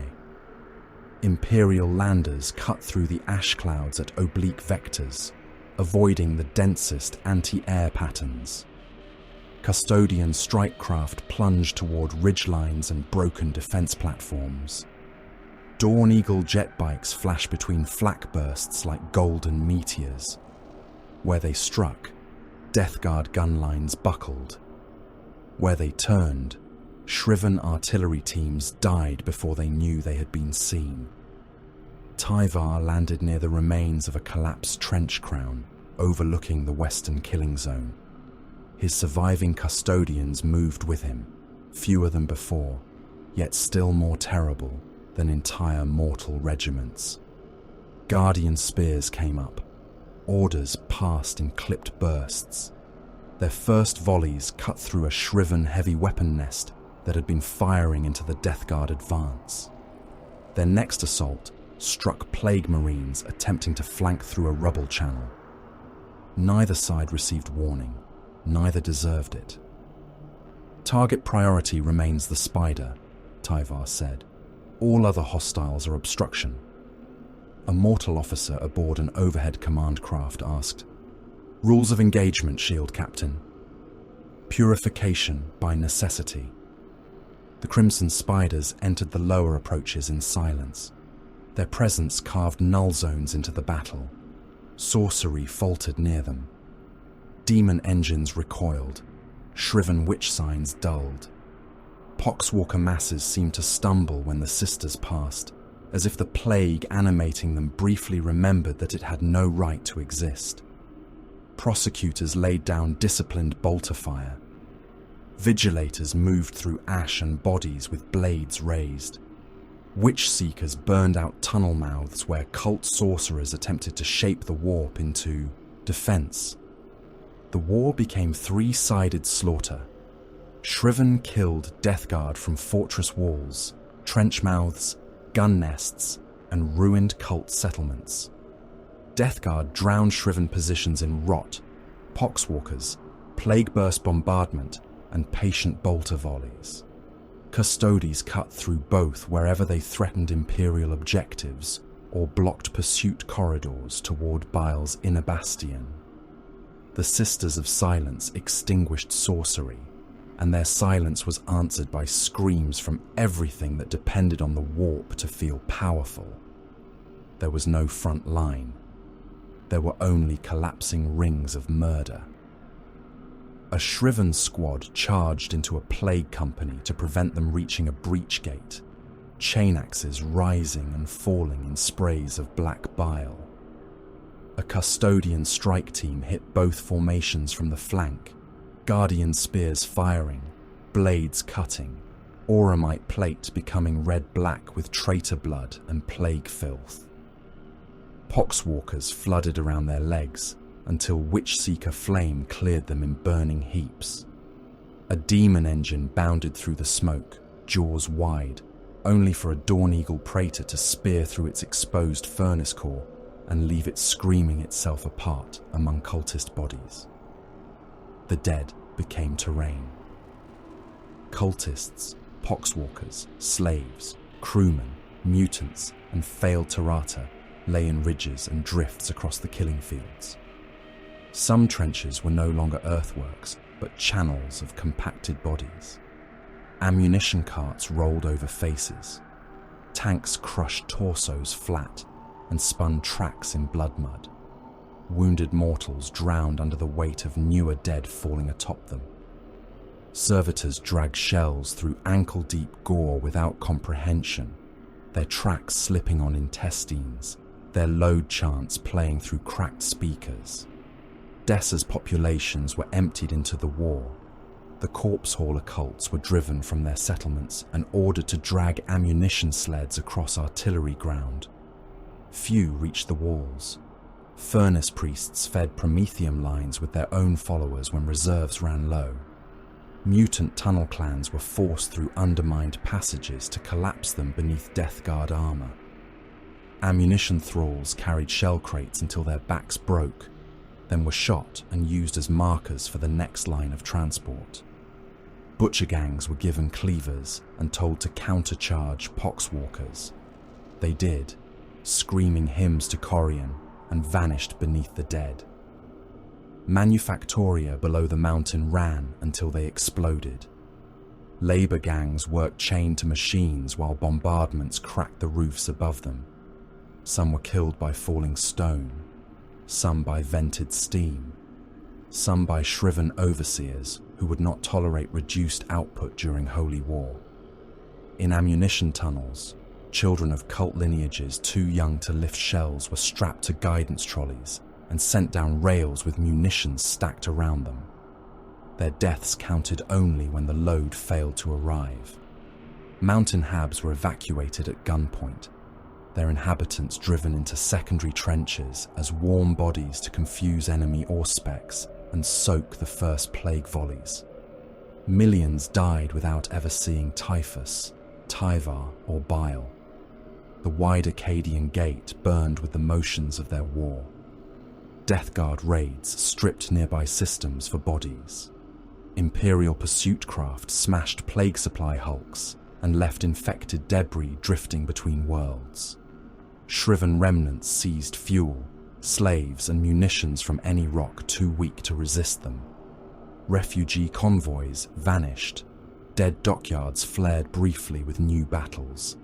Astropathic choirs screamed themselves blind, trying to report which disaster mattered most. Inside the primary bastion, Fabius Bile listened to all of it through layered vox feeds. He stood in a laboratory chamber far beneath the guns, surrounded by specimen vaults, toxin reservoirs, restrained captives, and the pulsing containment fields of the Ark Cornucontagious. The Golem Enlightener waited nearby, immense and silent, its brain crown glowing softly whenever distant shriven voices cried Corian's name.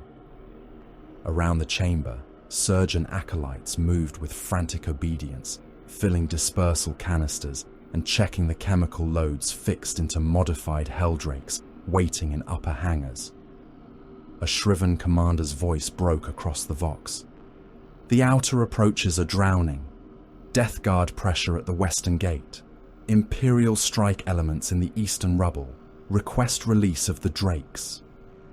Bile looked up toward the ceiling, as if he could see through, kilometers of stone to the burning sky.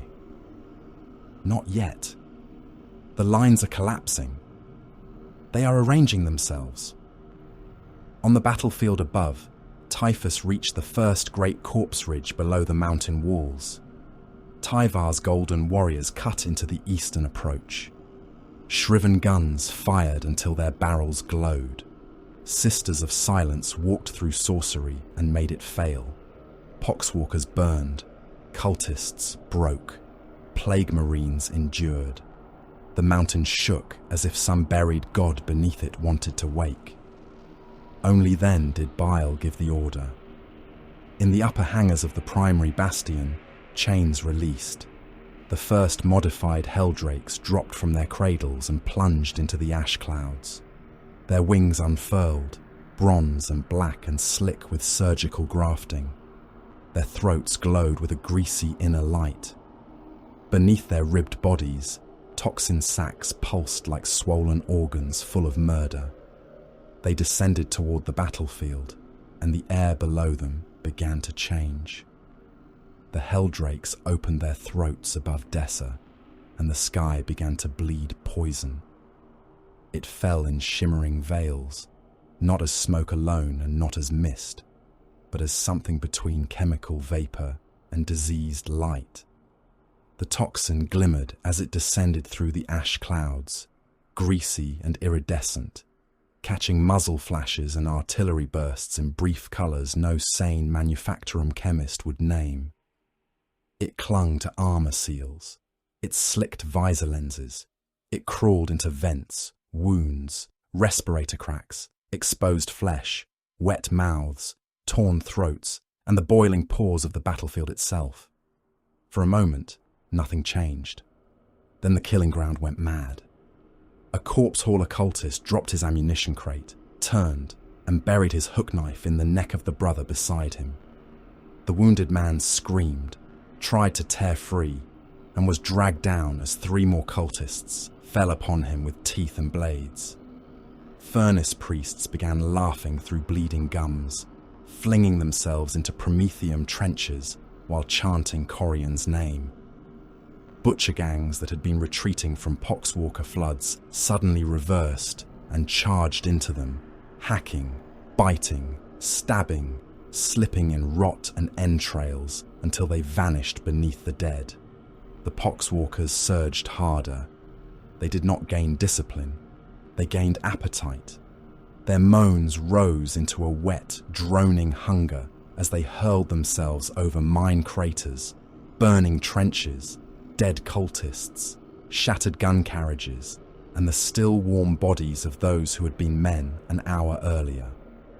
Some burst under the strain of their own motion, bellies opening, black-green slurry spilling out, while the upper halves crawled onward.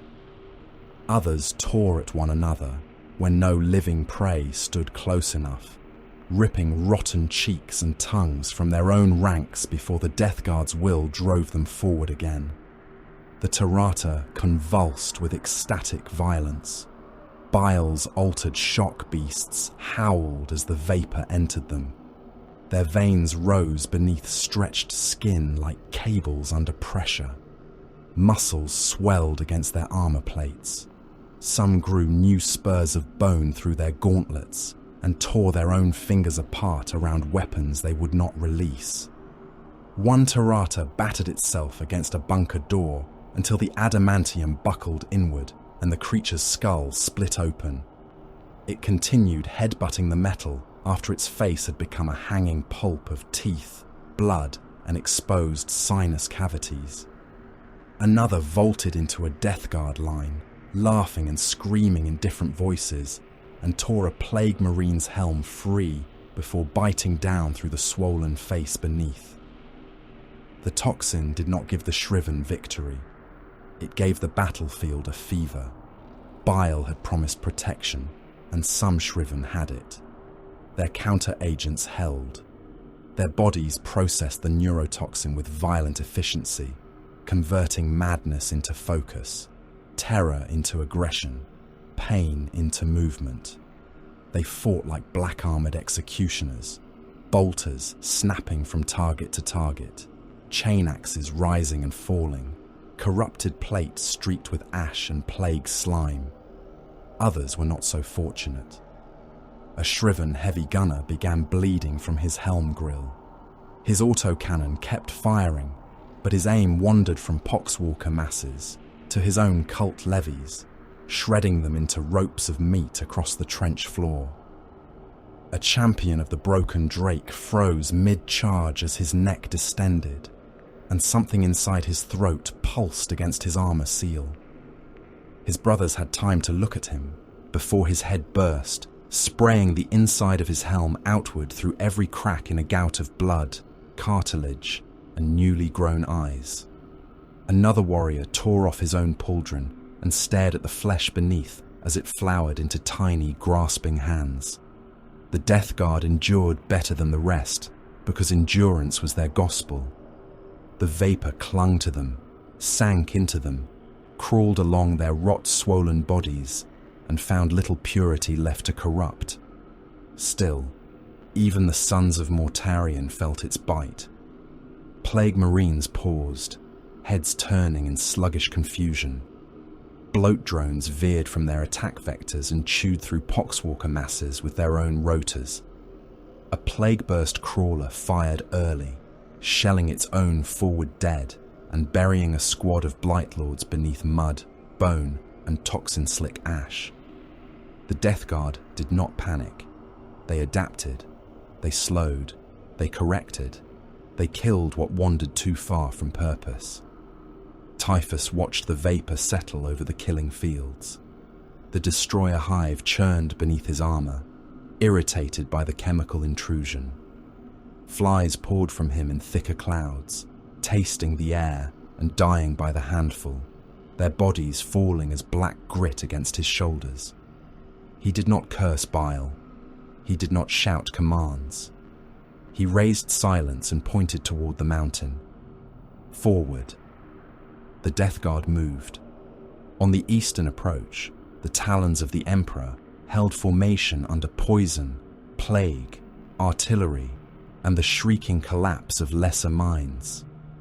Tyvar's warriors advanced through neurological assault, with the precision of blades descending in a ritual execution. The toxin scraped at their nervous systems. It sought panic and found discipline. It sought frenzy and found command. It sought weakness and discovered that even demigods could be wounded, only not cheaply. Their movements tightened, their pauses shortened. Their kills became less elegant because elegance was not the object. Guardian spears became butcher tools. A custodian drove the blade through a shriven warrior's abdomen, fired twice while the weapon was still inside him, then tore upward, opening corrupted armor and spilling blackened organs across his greaves. Another used his spear haft to break the neck of a charging cult brute, reversed the weapon, and emptied a bolt into a Plague Marine's knee joint, before cutting through the throat seal as the diseased warrior fell. Auramite plate turned black-red under successive layers of plague bile, traitor blood, toxin soot, and atomized mortal flesh. The cost was paid in wounds. A custodian took a plague knife beneath the arm and crushed the attacker's skull in return, but the wound smoked around the blade's edge.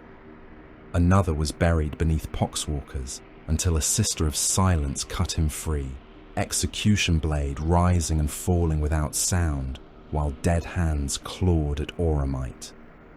A third held a breach alone for 8 breaths against Tarata, shriven, and toxin-crazed cultists. On the 9th, a corrupted melter blast took his leg below the knee. He fell, fired until his spear locked empty, then drew his misericordia and killed until Tyvar ordered 2 brothers to retrieve him. Even then, the wounded custodian resisted evacuation. Tyvar spoke once. "Live usefully." The warrior obeyed. Where the Sisters of Silence walked, the madness thinned. They did not cleanse the toxin. They were not medici, not saints, not miracle workers for the dying. Their gift was absence, and absence carved clarity into the places around them. Warp phenomena guttered out in their proximity. Sorcerer's flames weakened to sparks. The Golem Enlightener's psychic aura faltered whenever crimson spiders approached key roots. Shriven witchkin, who had been screaming glories to the dark gods, found sudden silence inside their souls, and that silence terrified them more than enemy fire. A sorcerer of the Shriven raised both hands atop a broken gun platform, trying to drag lightning from the warp into a custodian advance. A squad of sisters entered the lower platform beneath him. His spell collapsed in his hands. His armor runes went dark. For the first time in centuries, no whispers answered his hatred. He looked afraid, A prosecutor shot him through the chest. A vigilator reached him before he fell and cut his head from his shoulders. The sisters moved on, wordless as a verdict. Near the central corpse ridge, the Officio Assassinorum began its work in earnest. Monarch had already changed position. The Vindicare moved between broken spires above the kill zone, a shadow among ash, hauling the Exitus rifle through maintenance tunnels, shattered observation galleries, and the skeletal remains of signal towers. Corian's first death had not ended the mission. It had changed the target architecture. Monarch now watched the mountain approaches, Bile's false command relays, and the moving knots of battlefield importance that lesser observers mistook for chaos. Majesty moved below. The Kaleidus wore stolen shapes as easily as others wore cloaks.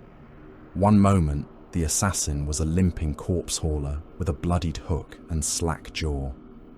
The next, a wounded ammunition thrall staggering beneath a shell crate. Then a shriven serf with half a face and a prayer brand carved into the brow. Polymorphine made flesh into deception. The battlefield made deception easy. So many bodies bled.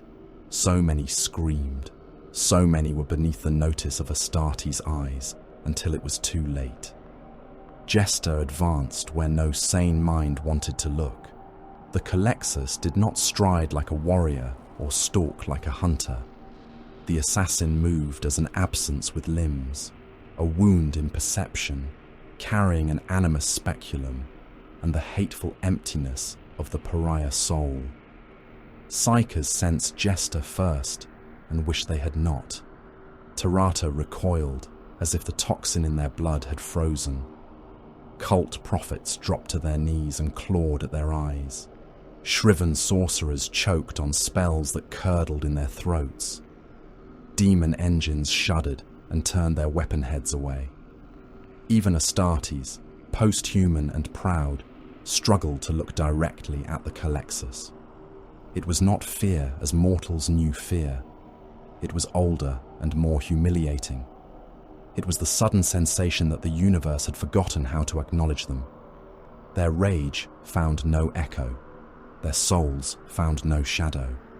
Their gods, if gods they claimed, did not whisper. Their pride became a voice shouting into a sealed tomb. Regent was unleashed last.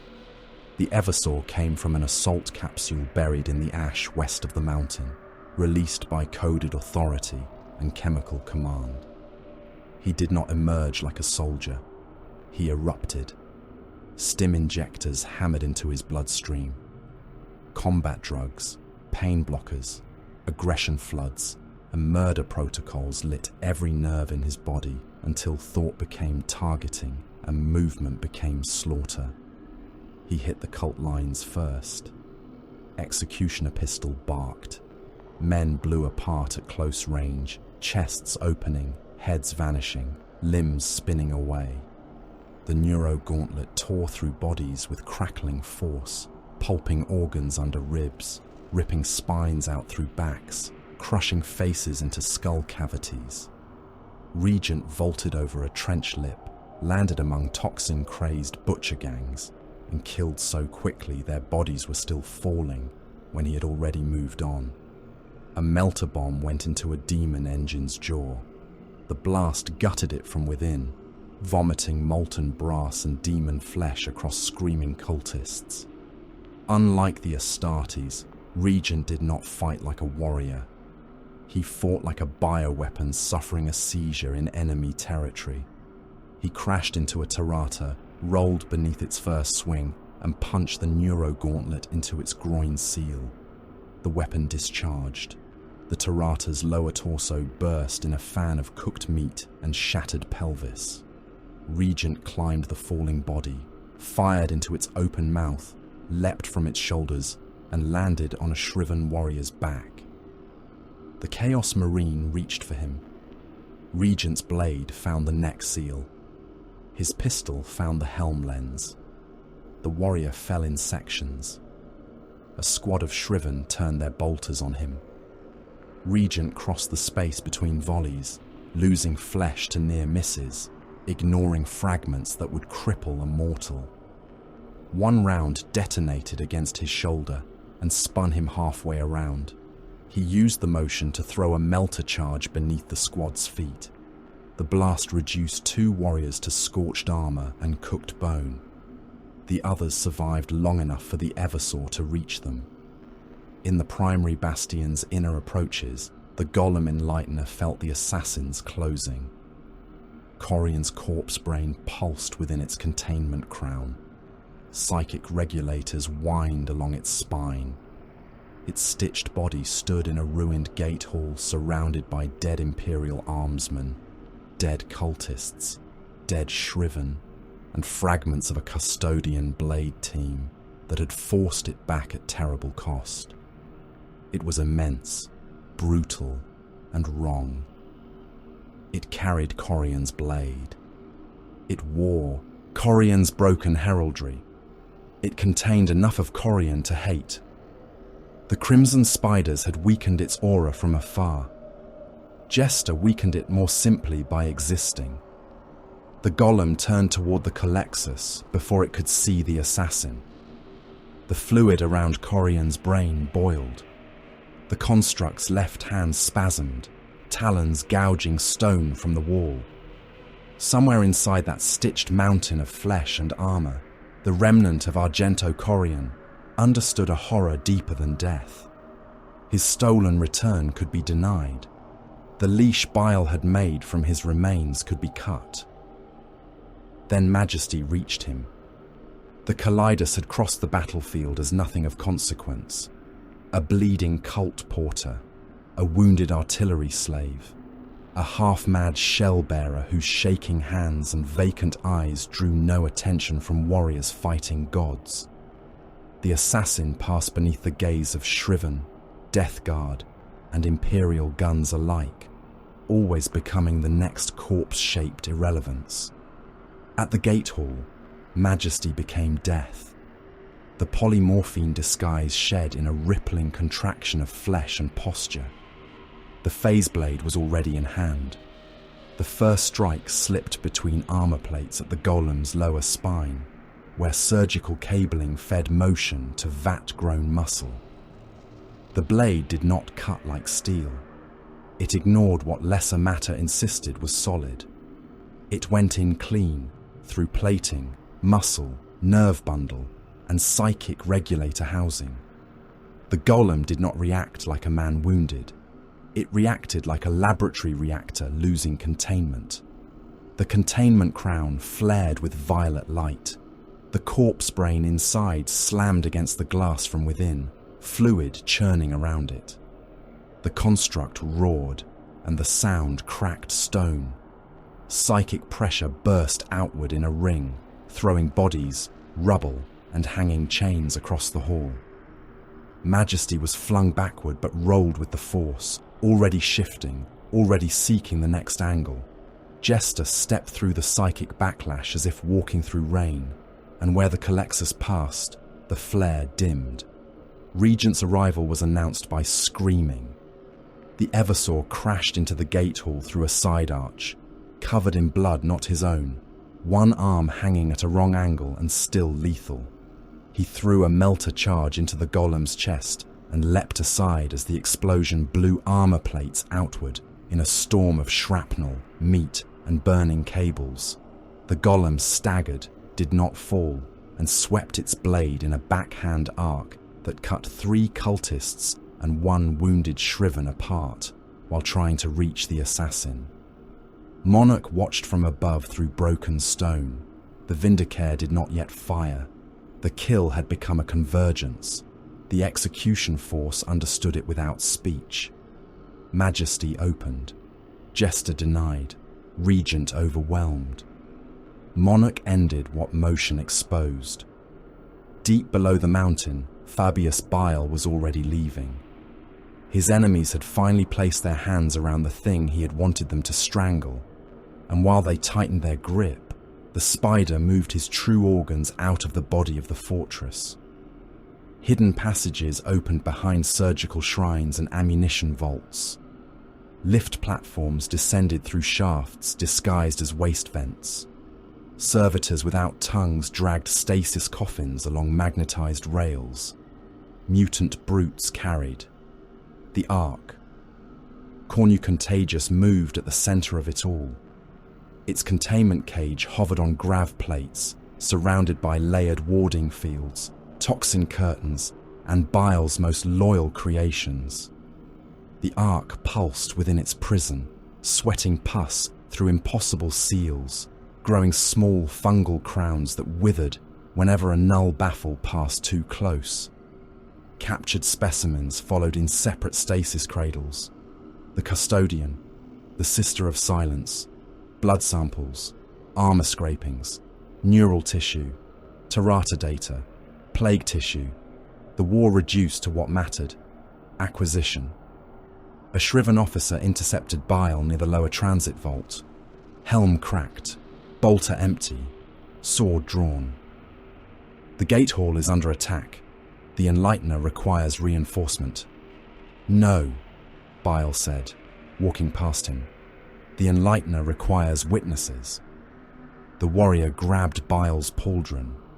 The chirurgeon took his hand off at the wrist. The shriven stared at the stump, more shocked by the insult than the wound. Bile leaned close. Your lord is performing his final service. Try to have the dignity not to interrupt the procedure. He left the warrior bleeding in the corridor. Above, the assassins committed, fully. Majesty struck again, blade entering the golem's flank. Jester raised the animus speculum, and the hall seemed to forget warmth, faith, rage, and the existence of mercy. Regent leapt straight into the construct's reach, because Eversaws were not built to survive so much as to conclude. Monarch's scope settled through dust and psychic distortion, finding the trembling glow of the brain crown. All their weapons converged on the Enlightener. None of them knew they were cutting the last chain holding the shriven together. None of them saw Bile's extraction ship wake beneath the mountain, its engines warming under layers of stone and lies. Outside, Dessa drowned in poison, plague, gold, and blood. Inside, the spider's web began to empty. Majesty's blade was still inside the Enlightener when the gate hall began to die. The phase edge had gone through armor, vat-grown muscle, dead Astartes flesh, and the braided surgical cabling that bound the construct's spine to the psychic crown bolted into its skull. It should have been a killing wound. In any sane body, in any creature shaped by nature rather than arrogance, the strike would have severed command from motion and reduced the thing to a twitching mountain of butchered parts. Corian did not fall. The golem turned. It moved with the wrongness of a corpse remembering it had once been a king. Its immense left arm swung through the smoke, talons shredding hanging chains, stonework, and the bodies of cultists, too terrified to run. Majesty withdrew with impossible grace, polymorphine flesh tightening beneath the borrowed rags of a battlefield slave. But the shockwave of the construct's movement still struck hard enough to throw the assassin across the chamber floor. The Calidus rolled beneath a rain of shattered masonry and came up with the phase blade ready, face already changing, bones shifting beneath skin, posture altering into another disposable shape. Jester came forward through the ruin. The Colexus was not framed by glory. No halo burned around him. No battle hymn followed his steps. He advanced like a hole in creation, and everything touched by the warp recoiled from the fact of him. The animus speculum turned toward the golem Enlightener. The air between them curdled, then emptied. Sorcerous flame guttered along Corian's corpse body. The psychic crown shrieked in machine tones as the brain matter inside slammed against its nutrient glass, trying to reach powers suddenly distant and cold. The golem roared. The sound was too large for the chamber. It cracked the walls and burst the ears of nearby cultists. Mortals dropped where they stood, blood pouring from their heads, eyes rolling white as their skulls rang like struck bells. Shriven warriors staggered beneath the blast. One was thrown backward into a pillar and slid down it with his helm split open, brain matter leaking through the grille. Regent hit the monster while it was still roaring. The Eversaw came in low and fast, a blur of black armor, drug murder, and weaponized insanity. His executioner pistol barked into the golem's knee joint, each shot detonating beneath armor plating and showering the floor with strips of wet muscle and shredded cabling. The neuro gauntlet struck next. It punched into the construct's thigh and discharged with a crackling surge that made vat-grown flesh seize and blacken. Regent did not stop. He climbed the golem as if scaling a fortress wall, blades biting, boots finding purchase in wounds, one melter charge clamped against a rib brace before he vaulted clear. The charge detonated. The Enlightener staggered back through a storm of meat, armor shards, and surgical smoke. A chunk of its torso vanished. Beneath the plates, there was no man. Only stitched cadavers, reinforced bone, swollen muscle grafts, brass nerve cages, nutrient lines, and psychic regulators sparking in rhythmic panic. The remains of Corian's old armor hung over it like relics nailed to a butchered shrine. For a moment, something inside it remembered. Not words, not clearly, not enough to be mercy. A red world of war. The old Drake upon his chest. Imperial command runes turning hostile.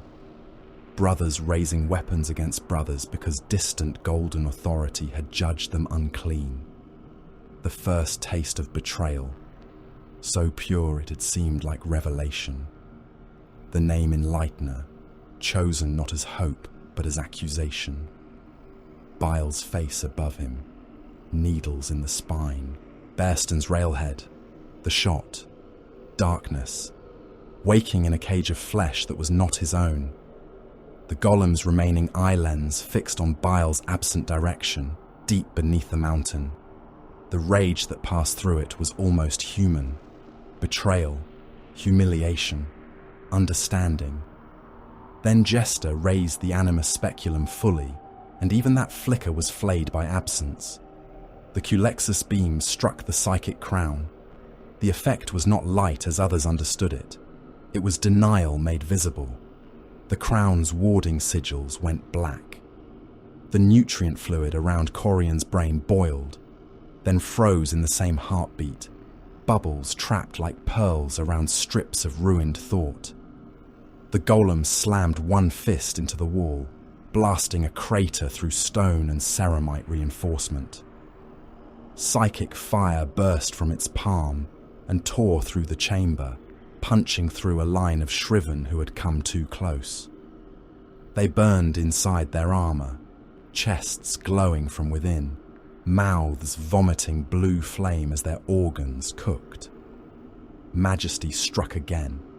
This time, the blade entered beneath the crown.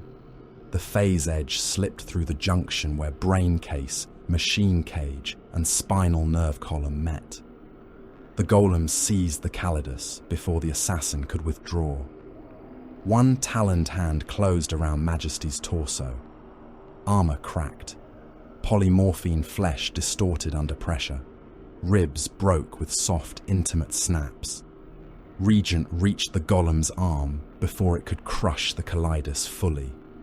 The Eversaw fired into the elbow joint until the executioner pistol clicked empty, then drove the neuro gauntlet into the wound and discharged again. The construct's hand spasmed open.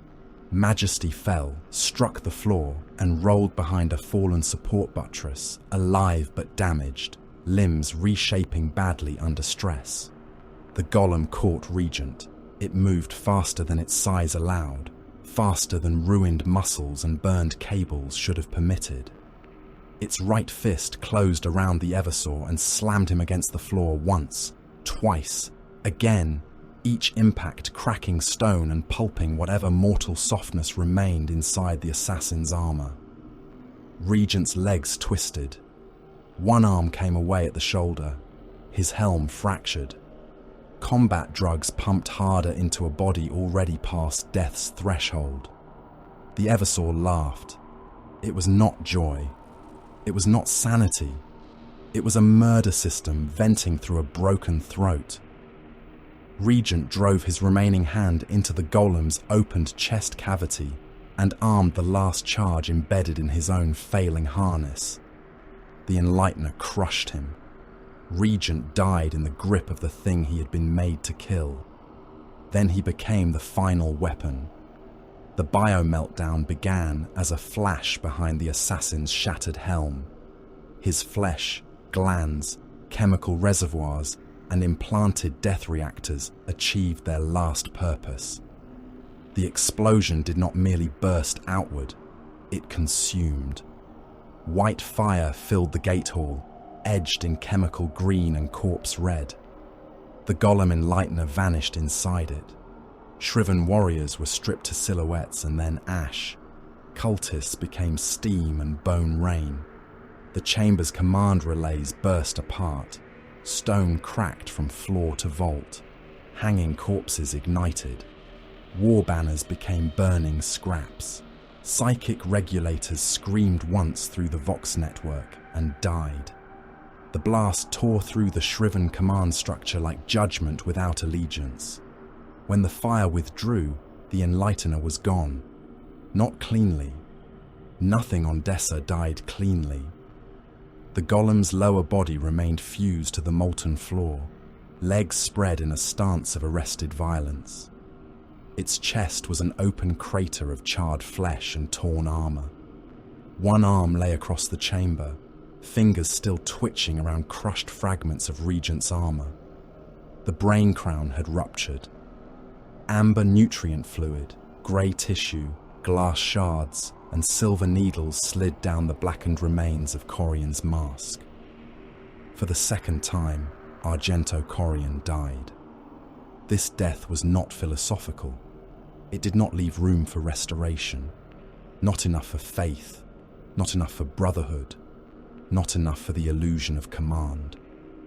Whatever psychic leash had passed through the shriven snapped. The recoil moved through the warband as pain, silence, and sudden freedom too late to matter. Across Dessa, shriven Vox channels dissolved into overlapping fury. Some squads kept fighting because they knew nothing else. Others broke formation and fled into tunnels already marked for demolition. A pack of Tarata turned on their handlers and tore them apart, then charged into a Death Guard line and vanished beneath plague fire. Chosen champions who had obeyed the golem moments before began issuing contradictory orders, each claiming authority, each answered by curses, gunfire, or nothing at all. Cult priests screamed that the Enlightener had ascended. A shriven sergeant shot 3 of them and told his squad to hold the wall. His squad was already gone. The warband collapsed into violent fragments. Some tried to reach Bile. They stormed the lower transitways in black armor, bolters empty, chain blades clotted, hatred finally finding the correct target. They found the corridors sealed by blast doors and guarded by Bile's altered creatures. Mutant brutes met them with shock weapons and implanted obedience. Capture beasts leapt from ceiling alcoves. Surgeon acolytes released paralytic fog and watched through lenses while shriven butchered monsters, then slowed, then fell, then were cut open while still conscious. One champion reached the inner lift shaft and carved through 3 of Bile's servants before the chirurgeon descended from the dark and took him apart joint by joint. Some shriven attacked the Death Guard with nothing left except rage. They charged through poison fog and corpse ridges, firing until their weapons jammed, then killing with axes, Knives, fists, teeth, and broken armor. Plague Marines accepted them without emotion. Bolters fired. Plague Knives found gaps. Blight Lords crushed traitors underfoot. A shriven warrior missing half his torso dragged himself into a poxwalker mass and detonated his grenades, briefly opening a red hole in the dead before the tide closed again. Some stood and fired until the custodies reached them. Tyvar's warriors cut them down without speech. Guardian spears punched through helms and chests. Misericordias ended the fallen. Sentinel blades carved corrupted plate into pieces. The custodes did not hate them as men hate. They removed them as one removes contamination from an operating chamber. On the western corpse ridge, Typhus felt the change. The Ark's scent had thinned, not vanished, not gone beyond reach, but moving. Sliding away beneath the mountain, through channels the Death Guard had not yet broken. The relic called faintly through rot, warding, stone, and void shielding. It was no longer at the heart of the fortress. The spider had moved it while fools strangled one another over the shell. A plague captain approached, armor pierced in several places, one horn broken, flies nesting in the wound. The shriven break, traveller, the mountain can be taken. Typhus watched the burning gates. Taking the mountain would cost warriors, time, ammunition, and rot better spent elsewhere. The shriven were already dead in all ways that mattered. The Imperials were wounded but not broken. Bile was leaving, and the Ark with him. Endless slaughter without the relic was waste. Typhus lifted silence and turned from the gate. "Withdraw by order. Recover what can be corrupted. Leave the carrion to burn." The captain bowed. "The spider escapes." "Yes." The word came wet and cold. Typhus looked toward the mountain's shadow, where hidden engines were beginning to wake far below. Let him. Hatred kept too long becomes a sacrament. The Death Guard began to pull back, not as routed troops, but as rot receding into soil. Poxwalkers were left to die, to burn, to clog guns and hold pursuit. Plague Marines withdrew by formations. Blight Lords covered the retreat with steady fire. Plague-burst crawlers shelled the approaches until craters swallowed the evidence of their passing. Tyvar reached the laboratories after the killing had already become aftermath. Less than a quarter of his original force remained fit for command action. The rest were dead, missing, contaminated, wounded, or sealed beneath rubble, where recovery would cost more than duty allowed. His auramite plate was scarred black by plague, toxin, and traitor fire. Around him, surviving custodians moved through Bile's abandoned chambers with controlled revulsion. They found emptied cages, spilled nutrient tanks, dead acolytes, failed specimens, flayed gene stock, and walls written with surgical notation in blood and chemical ink. They found enough to understand failure. They did not find the Ark. They did not find the captured Talons.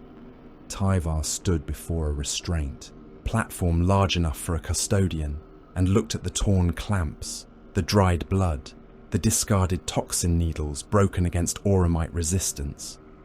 A mortal would have shouted. Tyvar ordered the purge. "Incinerate all corrupted remains.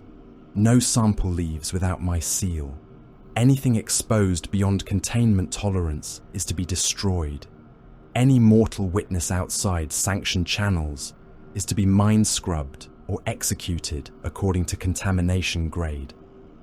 The order was not cruelty as passion. It was imperial purity rendered as policy. The Sisters of Silence continued without speech. They moved through vaults and tunnels, burning psi-reactive growths, cutting down twitching mutants, standing in null rings around unstable remains until flamers could finish the work. Their crimson armor was blackened by soot and blood. Their blades did not slow. No one thanked them. They did not require thanks. The assassins vanished into duty. Majesty disappeared among smoke and evac shadows, wounded body already reshaping, mission records sealed behind layers of temple authority. Jester moved through the lower tunnels, leaving sorcerers dead without wounds and demonic remnants extinguished like candles in vacuum. Monarch fired once more from a broken spire, ending a fleeing warpsmith who carried Bile's secondary data core, then left no trace but the corpse. Regent was gone, consumed by purpose, his name reduced to a classified expenditure. None claimed glory. In the Imperium, victory was often another sealed report placed atop a mountain of sealed dead. Beneath Dessa's mountain, Bile's hidden vessel disengaged from its cradle. The ship had slept under stone, shielded by false reactor signatures, waste heat, and sacrificial engine spirits. Now its gravlocks released. Its hull slid through a concealed launch throat, while the battle above still thundered and the orbital war choked the sky with debris. Around it moved escort craft Bile had not admitted possessing, small, quiet, ugly things built for survival rather than pride. Inside were the Ark Confrontation, pulsing in layered containment. Inside were captured specimens that should never have been taken.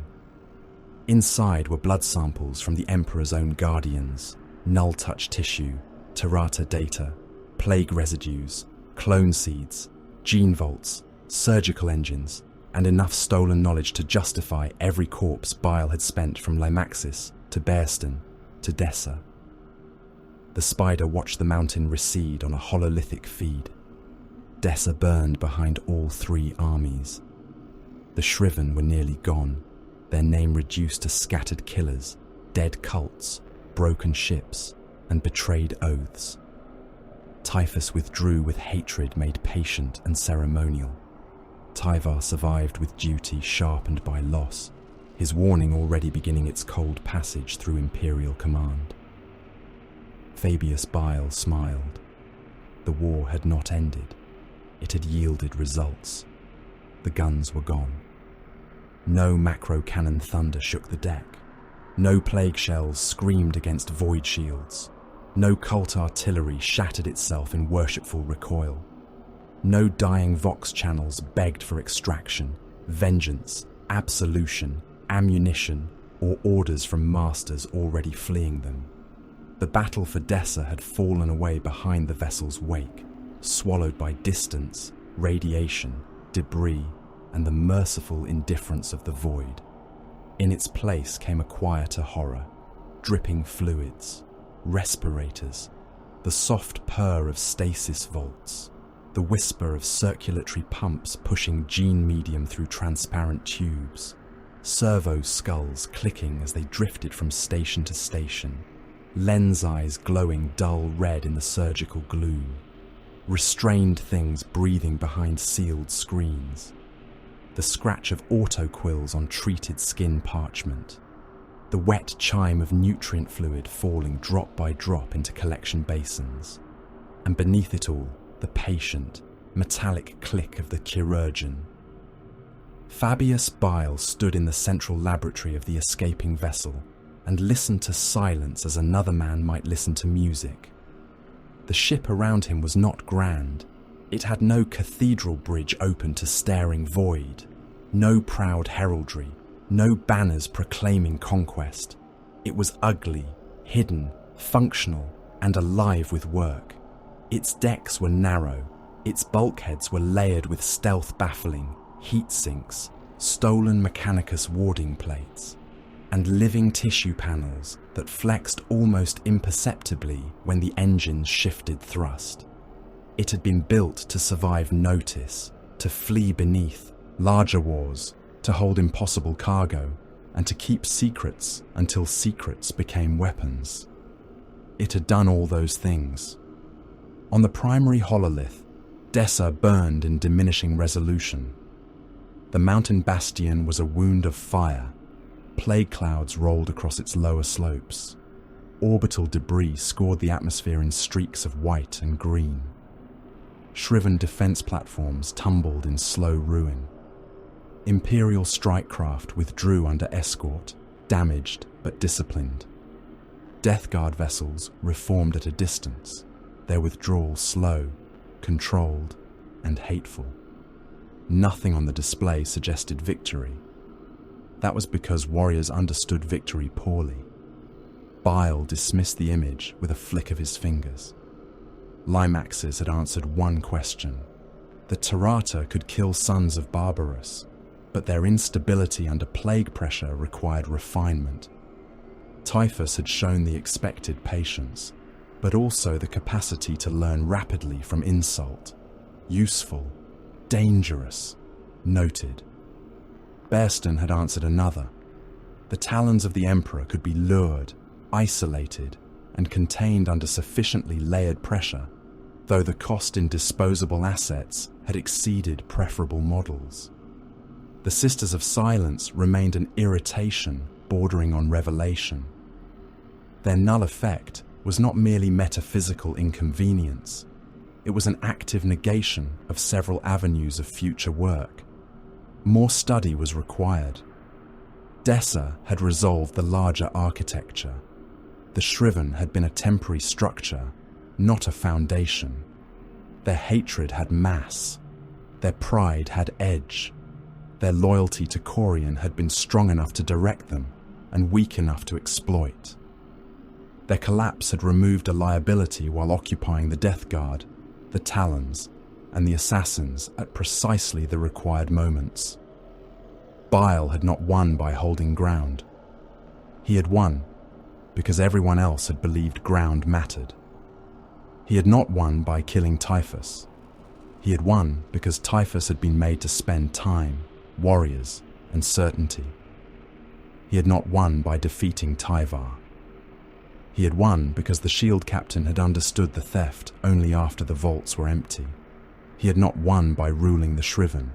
He had won because they had mistaken use for alliance, augmentation for salvation, and obedience for choice. A surgeon acolyte approached, head bowed, robe stiff with dried blood and chemical residue.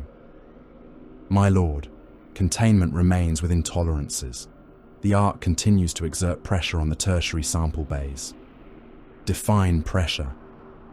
Unscheduled growth events, blistering across reinforced glass, rot blooms on non-organic surfaces. 3 plague tissue samples have begun consuming the neighboring Tirata cultures through the partition wall. Bile turned toward him. The acolyte flinched. Not consuming then, conversing. My lord. Bile walked past him.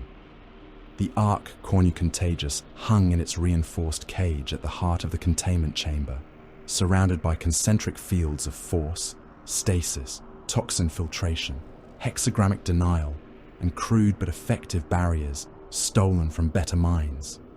It still looked too small for the war it had caused. A swollen casket, a reliquary of wood, metal, fungal crowns, wet seals, and disease made patient. Its surface sweated pus in slow beads that rolled upward instead of down. Blisters formed beneath its rotten skin and burst soundlessly, each one releasing a faint sigh that fogged the inside of the nearest field layer. Nearby samples had changed despite precautions. A vial of custodian blood had darkened along the edges, not corrupted, not yet, but reacting with aggressive refusal. A strip of Tirata muscle had grown teeth. Plague matter from Limaxis had flowered into pale tendrils that tapped against its glass like fingers. One null-baffled container, holding residue from a Sister of Silence, had caused fungal growths on the nearest wall to wither into black dust. Bile watched it all with satisfaction. Others would have seen contamination, warning, divine claim, demonic appetite, proof that the Ark belonged to the Plague God and to none other. Bile saw grammar. The Ark spoke in mutation, rot, hunger, and excess. It shaped bodies without asking whether bodies wished to survive. It offered abundance without discipline. It was biology stripped of manners, a riot of life given permission to ignore consequence. Obscene, yes. Sacred, never. Powerful, certainly. Perfect, no. Nothing was perfect. That was why he existed. The chirurgeon, unfolded behind him, limbs clicking softly, drawing a sample from a blister just as it formed. A droplet of green-black fluid entered a crystal vial and immediately began to grow a membrane across its surface. Bile held it up to the lumen glow. "Still so eager," he murmured. "Still so wasteful." In the secondary vaults, the captured specimens waited. They were not trophies. Trophies were for warriors, and warriors were often sentimental children who required visible proof that violence had meant something. These were not trophies. They were keys. The captured custodian was suspended inside layered stasis, gravitic restraint, paralytic saturation, and armor lock fields tuned with obscene precision. Even so, the restraints had been doubled, then tripled. The Auramite warrior's physiology resisted chemical certainty. Muscles twitched beneath armor that should have been fully immobilized. Vital signs remained steady where lesser transhumans would have died. His gene-coded body continued to contest the prison around it, not with panic, but with the quiet violence of an organism designed to accept no command but the Emperor's. Bile stood before him for a long time, not worshipful, never that. Reverent, perhaps, in the manner of a butcher admiring a blade made by a superior smith. "You are not a space marine," he said to the sealed warrior. "Not truly, not simply. That is the lie they tell those who need categories. You are not a son. You are closer to an argument, a thesis written in flesh by a tyrant with unmatched resources and intolerable arrogance." The custodian's eyes were hidden behind the helm. Bile smiled. "Yes, I know. You would kill me if permitted." The chirurgeon tapped the glass with one needle limb. "We shall ensure the conversation remains unequal." Farther away, behind null baffling and containment screens that made several of Bile's instruments stutter and fail, the captured Sister of Silence remained suspended within a separate restraint cradle. Her presence soured the chamber. Servo skulls drifted less smoothly near her. Several psychic monitors refused to function. A bound, warp-sensitive clone had died merely being wheeled too close, its brain boiling out through its nose and ears, while the null aura stripped the lies from its nervous system. Bile studied the readings with irritation sharp enough to resemble pleasure. The Emperor's finest creations were not merely strong, they were differentiated answers to old problems.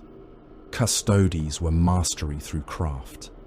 The Sisters were denial given flesh. Astartes were mass production compared to either, magnificent by mortal standards, crude by the standards of what mankind might have become.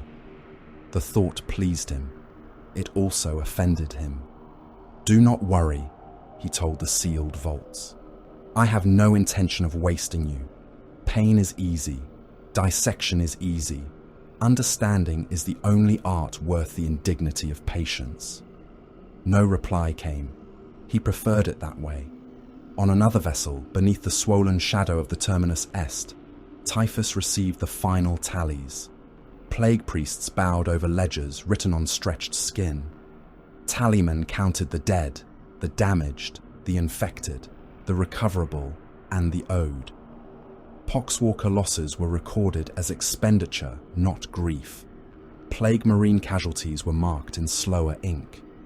Ships wounded at Dessa groaned in formation, their hulls crawling with repair slaves, demon mites, and rust blessings. The Ark was gone. The spider had fled. The Death Guard host remained intact enough to continue the long war. That mattered. Hatred could wait.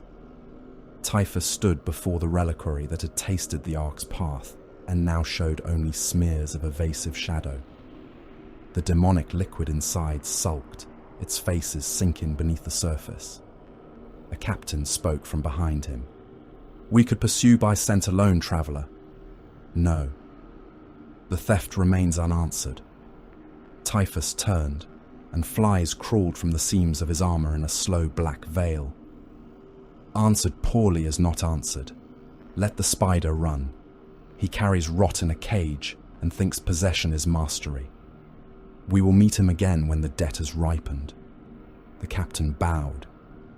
To the Death Guard, centuries were not delay. They were seasoning. Far across the war-scarred void, Shield Captain Tyvar transmitted his report through sealed channels. He did not embellish. He did not conceal from himself what others would conceal from the Imperium. His force had been reduced to a fraction. The Shriven were broken as an organized warband. Death Guard elements had withdrawn in combat order. Fabius Bile had escaped with the Ark Cornu Contagious, captured biological specimens of the highest sensitivity, and data harvested from battlefields soaked in the blood of the Emperor's own. Tyvar's words were cold because they had to be. Triumph would have been a lie. The report was not victory prose.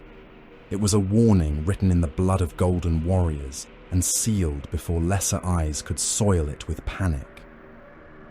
The Administratum would not record the truth. The fragments that survived into acceptable archives would speak of a contained renegade action, a punitive strike, a plague incursion disrupted, a heretic warband reduced, and losses deemed acceptable by authorities whose hands would never touch the ashes. No clerk would write that the spider had taken what should never be taken. No preacher would tell shrine crowds that custodes had been harvested. No naval bulletin would admit that a relic of obscene contagion had passed through Imperial reach and into the dark. The Imperium survived by truth when it could. It survived by burial when it must. As for the Shriven, there was little left to bury. Their rebellion had been born from accusation and pride. Their hatred had been honest, as hatred often is. They had believed themselves free because they no longer knelt to terror. They had believed damnation chosen was better than obedience enforced. They had called themselves stripped clean of imperial lies, yet they had merely offered their exposed flesh to a different knife. Corian had wanted vengeance and became a component. His warriors had wanted strength and became test subjects. Their cults had wanted liberation and became ammunition. Their warband had wanted survival and became evidence. That was chaos in its purest cruelty, not freedom, not truth, not even honest ruin. Damnation disguised as choice, with every oath another hook in the meat. Bile left the vaults and returned to the Ark. Around him, the ship moved deeper into darkness. The Cadian gate fell behind. Dessa burned. Bearston cooled in its own grave. Limaxis festered around the corpse of the wretch. Typhus withdrew. Tyvar endured. Administratum records began their long labour of lying. The dead remained dead, except where they were useful enough to be made otherwise. Space Marines had slaughtered mortals by the thousands and thought little of it. Chaos Space Marines had spent cults, slaves and brothers because arithmetic demanded expenditure. Custodes had executed contamination because purity required it. Death Guard had drowned worlds in rot because decay was their patience made manifest. None of them needed to enjoy every death. That was the human misunderstanding. Cruelty beyond human scale did not always wear a smile. Sometimes it wore discipline. Sometimes it wore duty. Sometimes it wore faith. Sometimes it wore the calm expression of a physician making notes, while the patient screamed. For beings such as these, death was logistics, mortals were ammunition, worlds were laboratories. Loyalty was only another organ to be removed when diseased. The ark pulsed inside its cage. A new blister swelled across its rotten surface, slow and obscene, stretching the wet skin of the relic until it gleamed beneath the lumen light. Bile watched it form. The chirurgeon leaned over his shoulder, needle limbs poised. Servo skulls gathered like carrion birds awaiting permission. The blister split. Something inside moved. Fabius Bile smiled. He whispered to no god, no primarch, and no master. Now let us see what mankind was almost meant to become.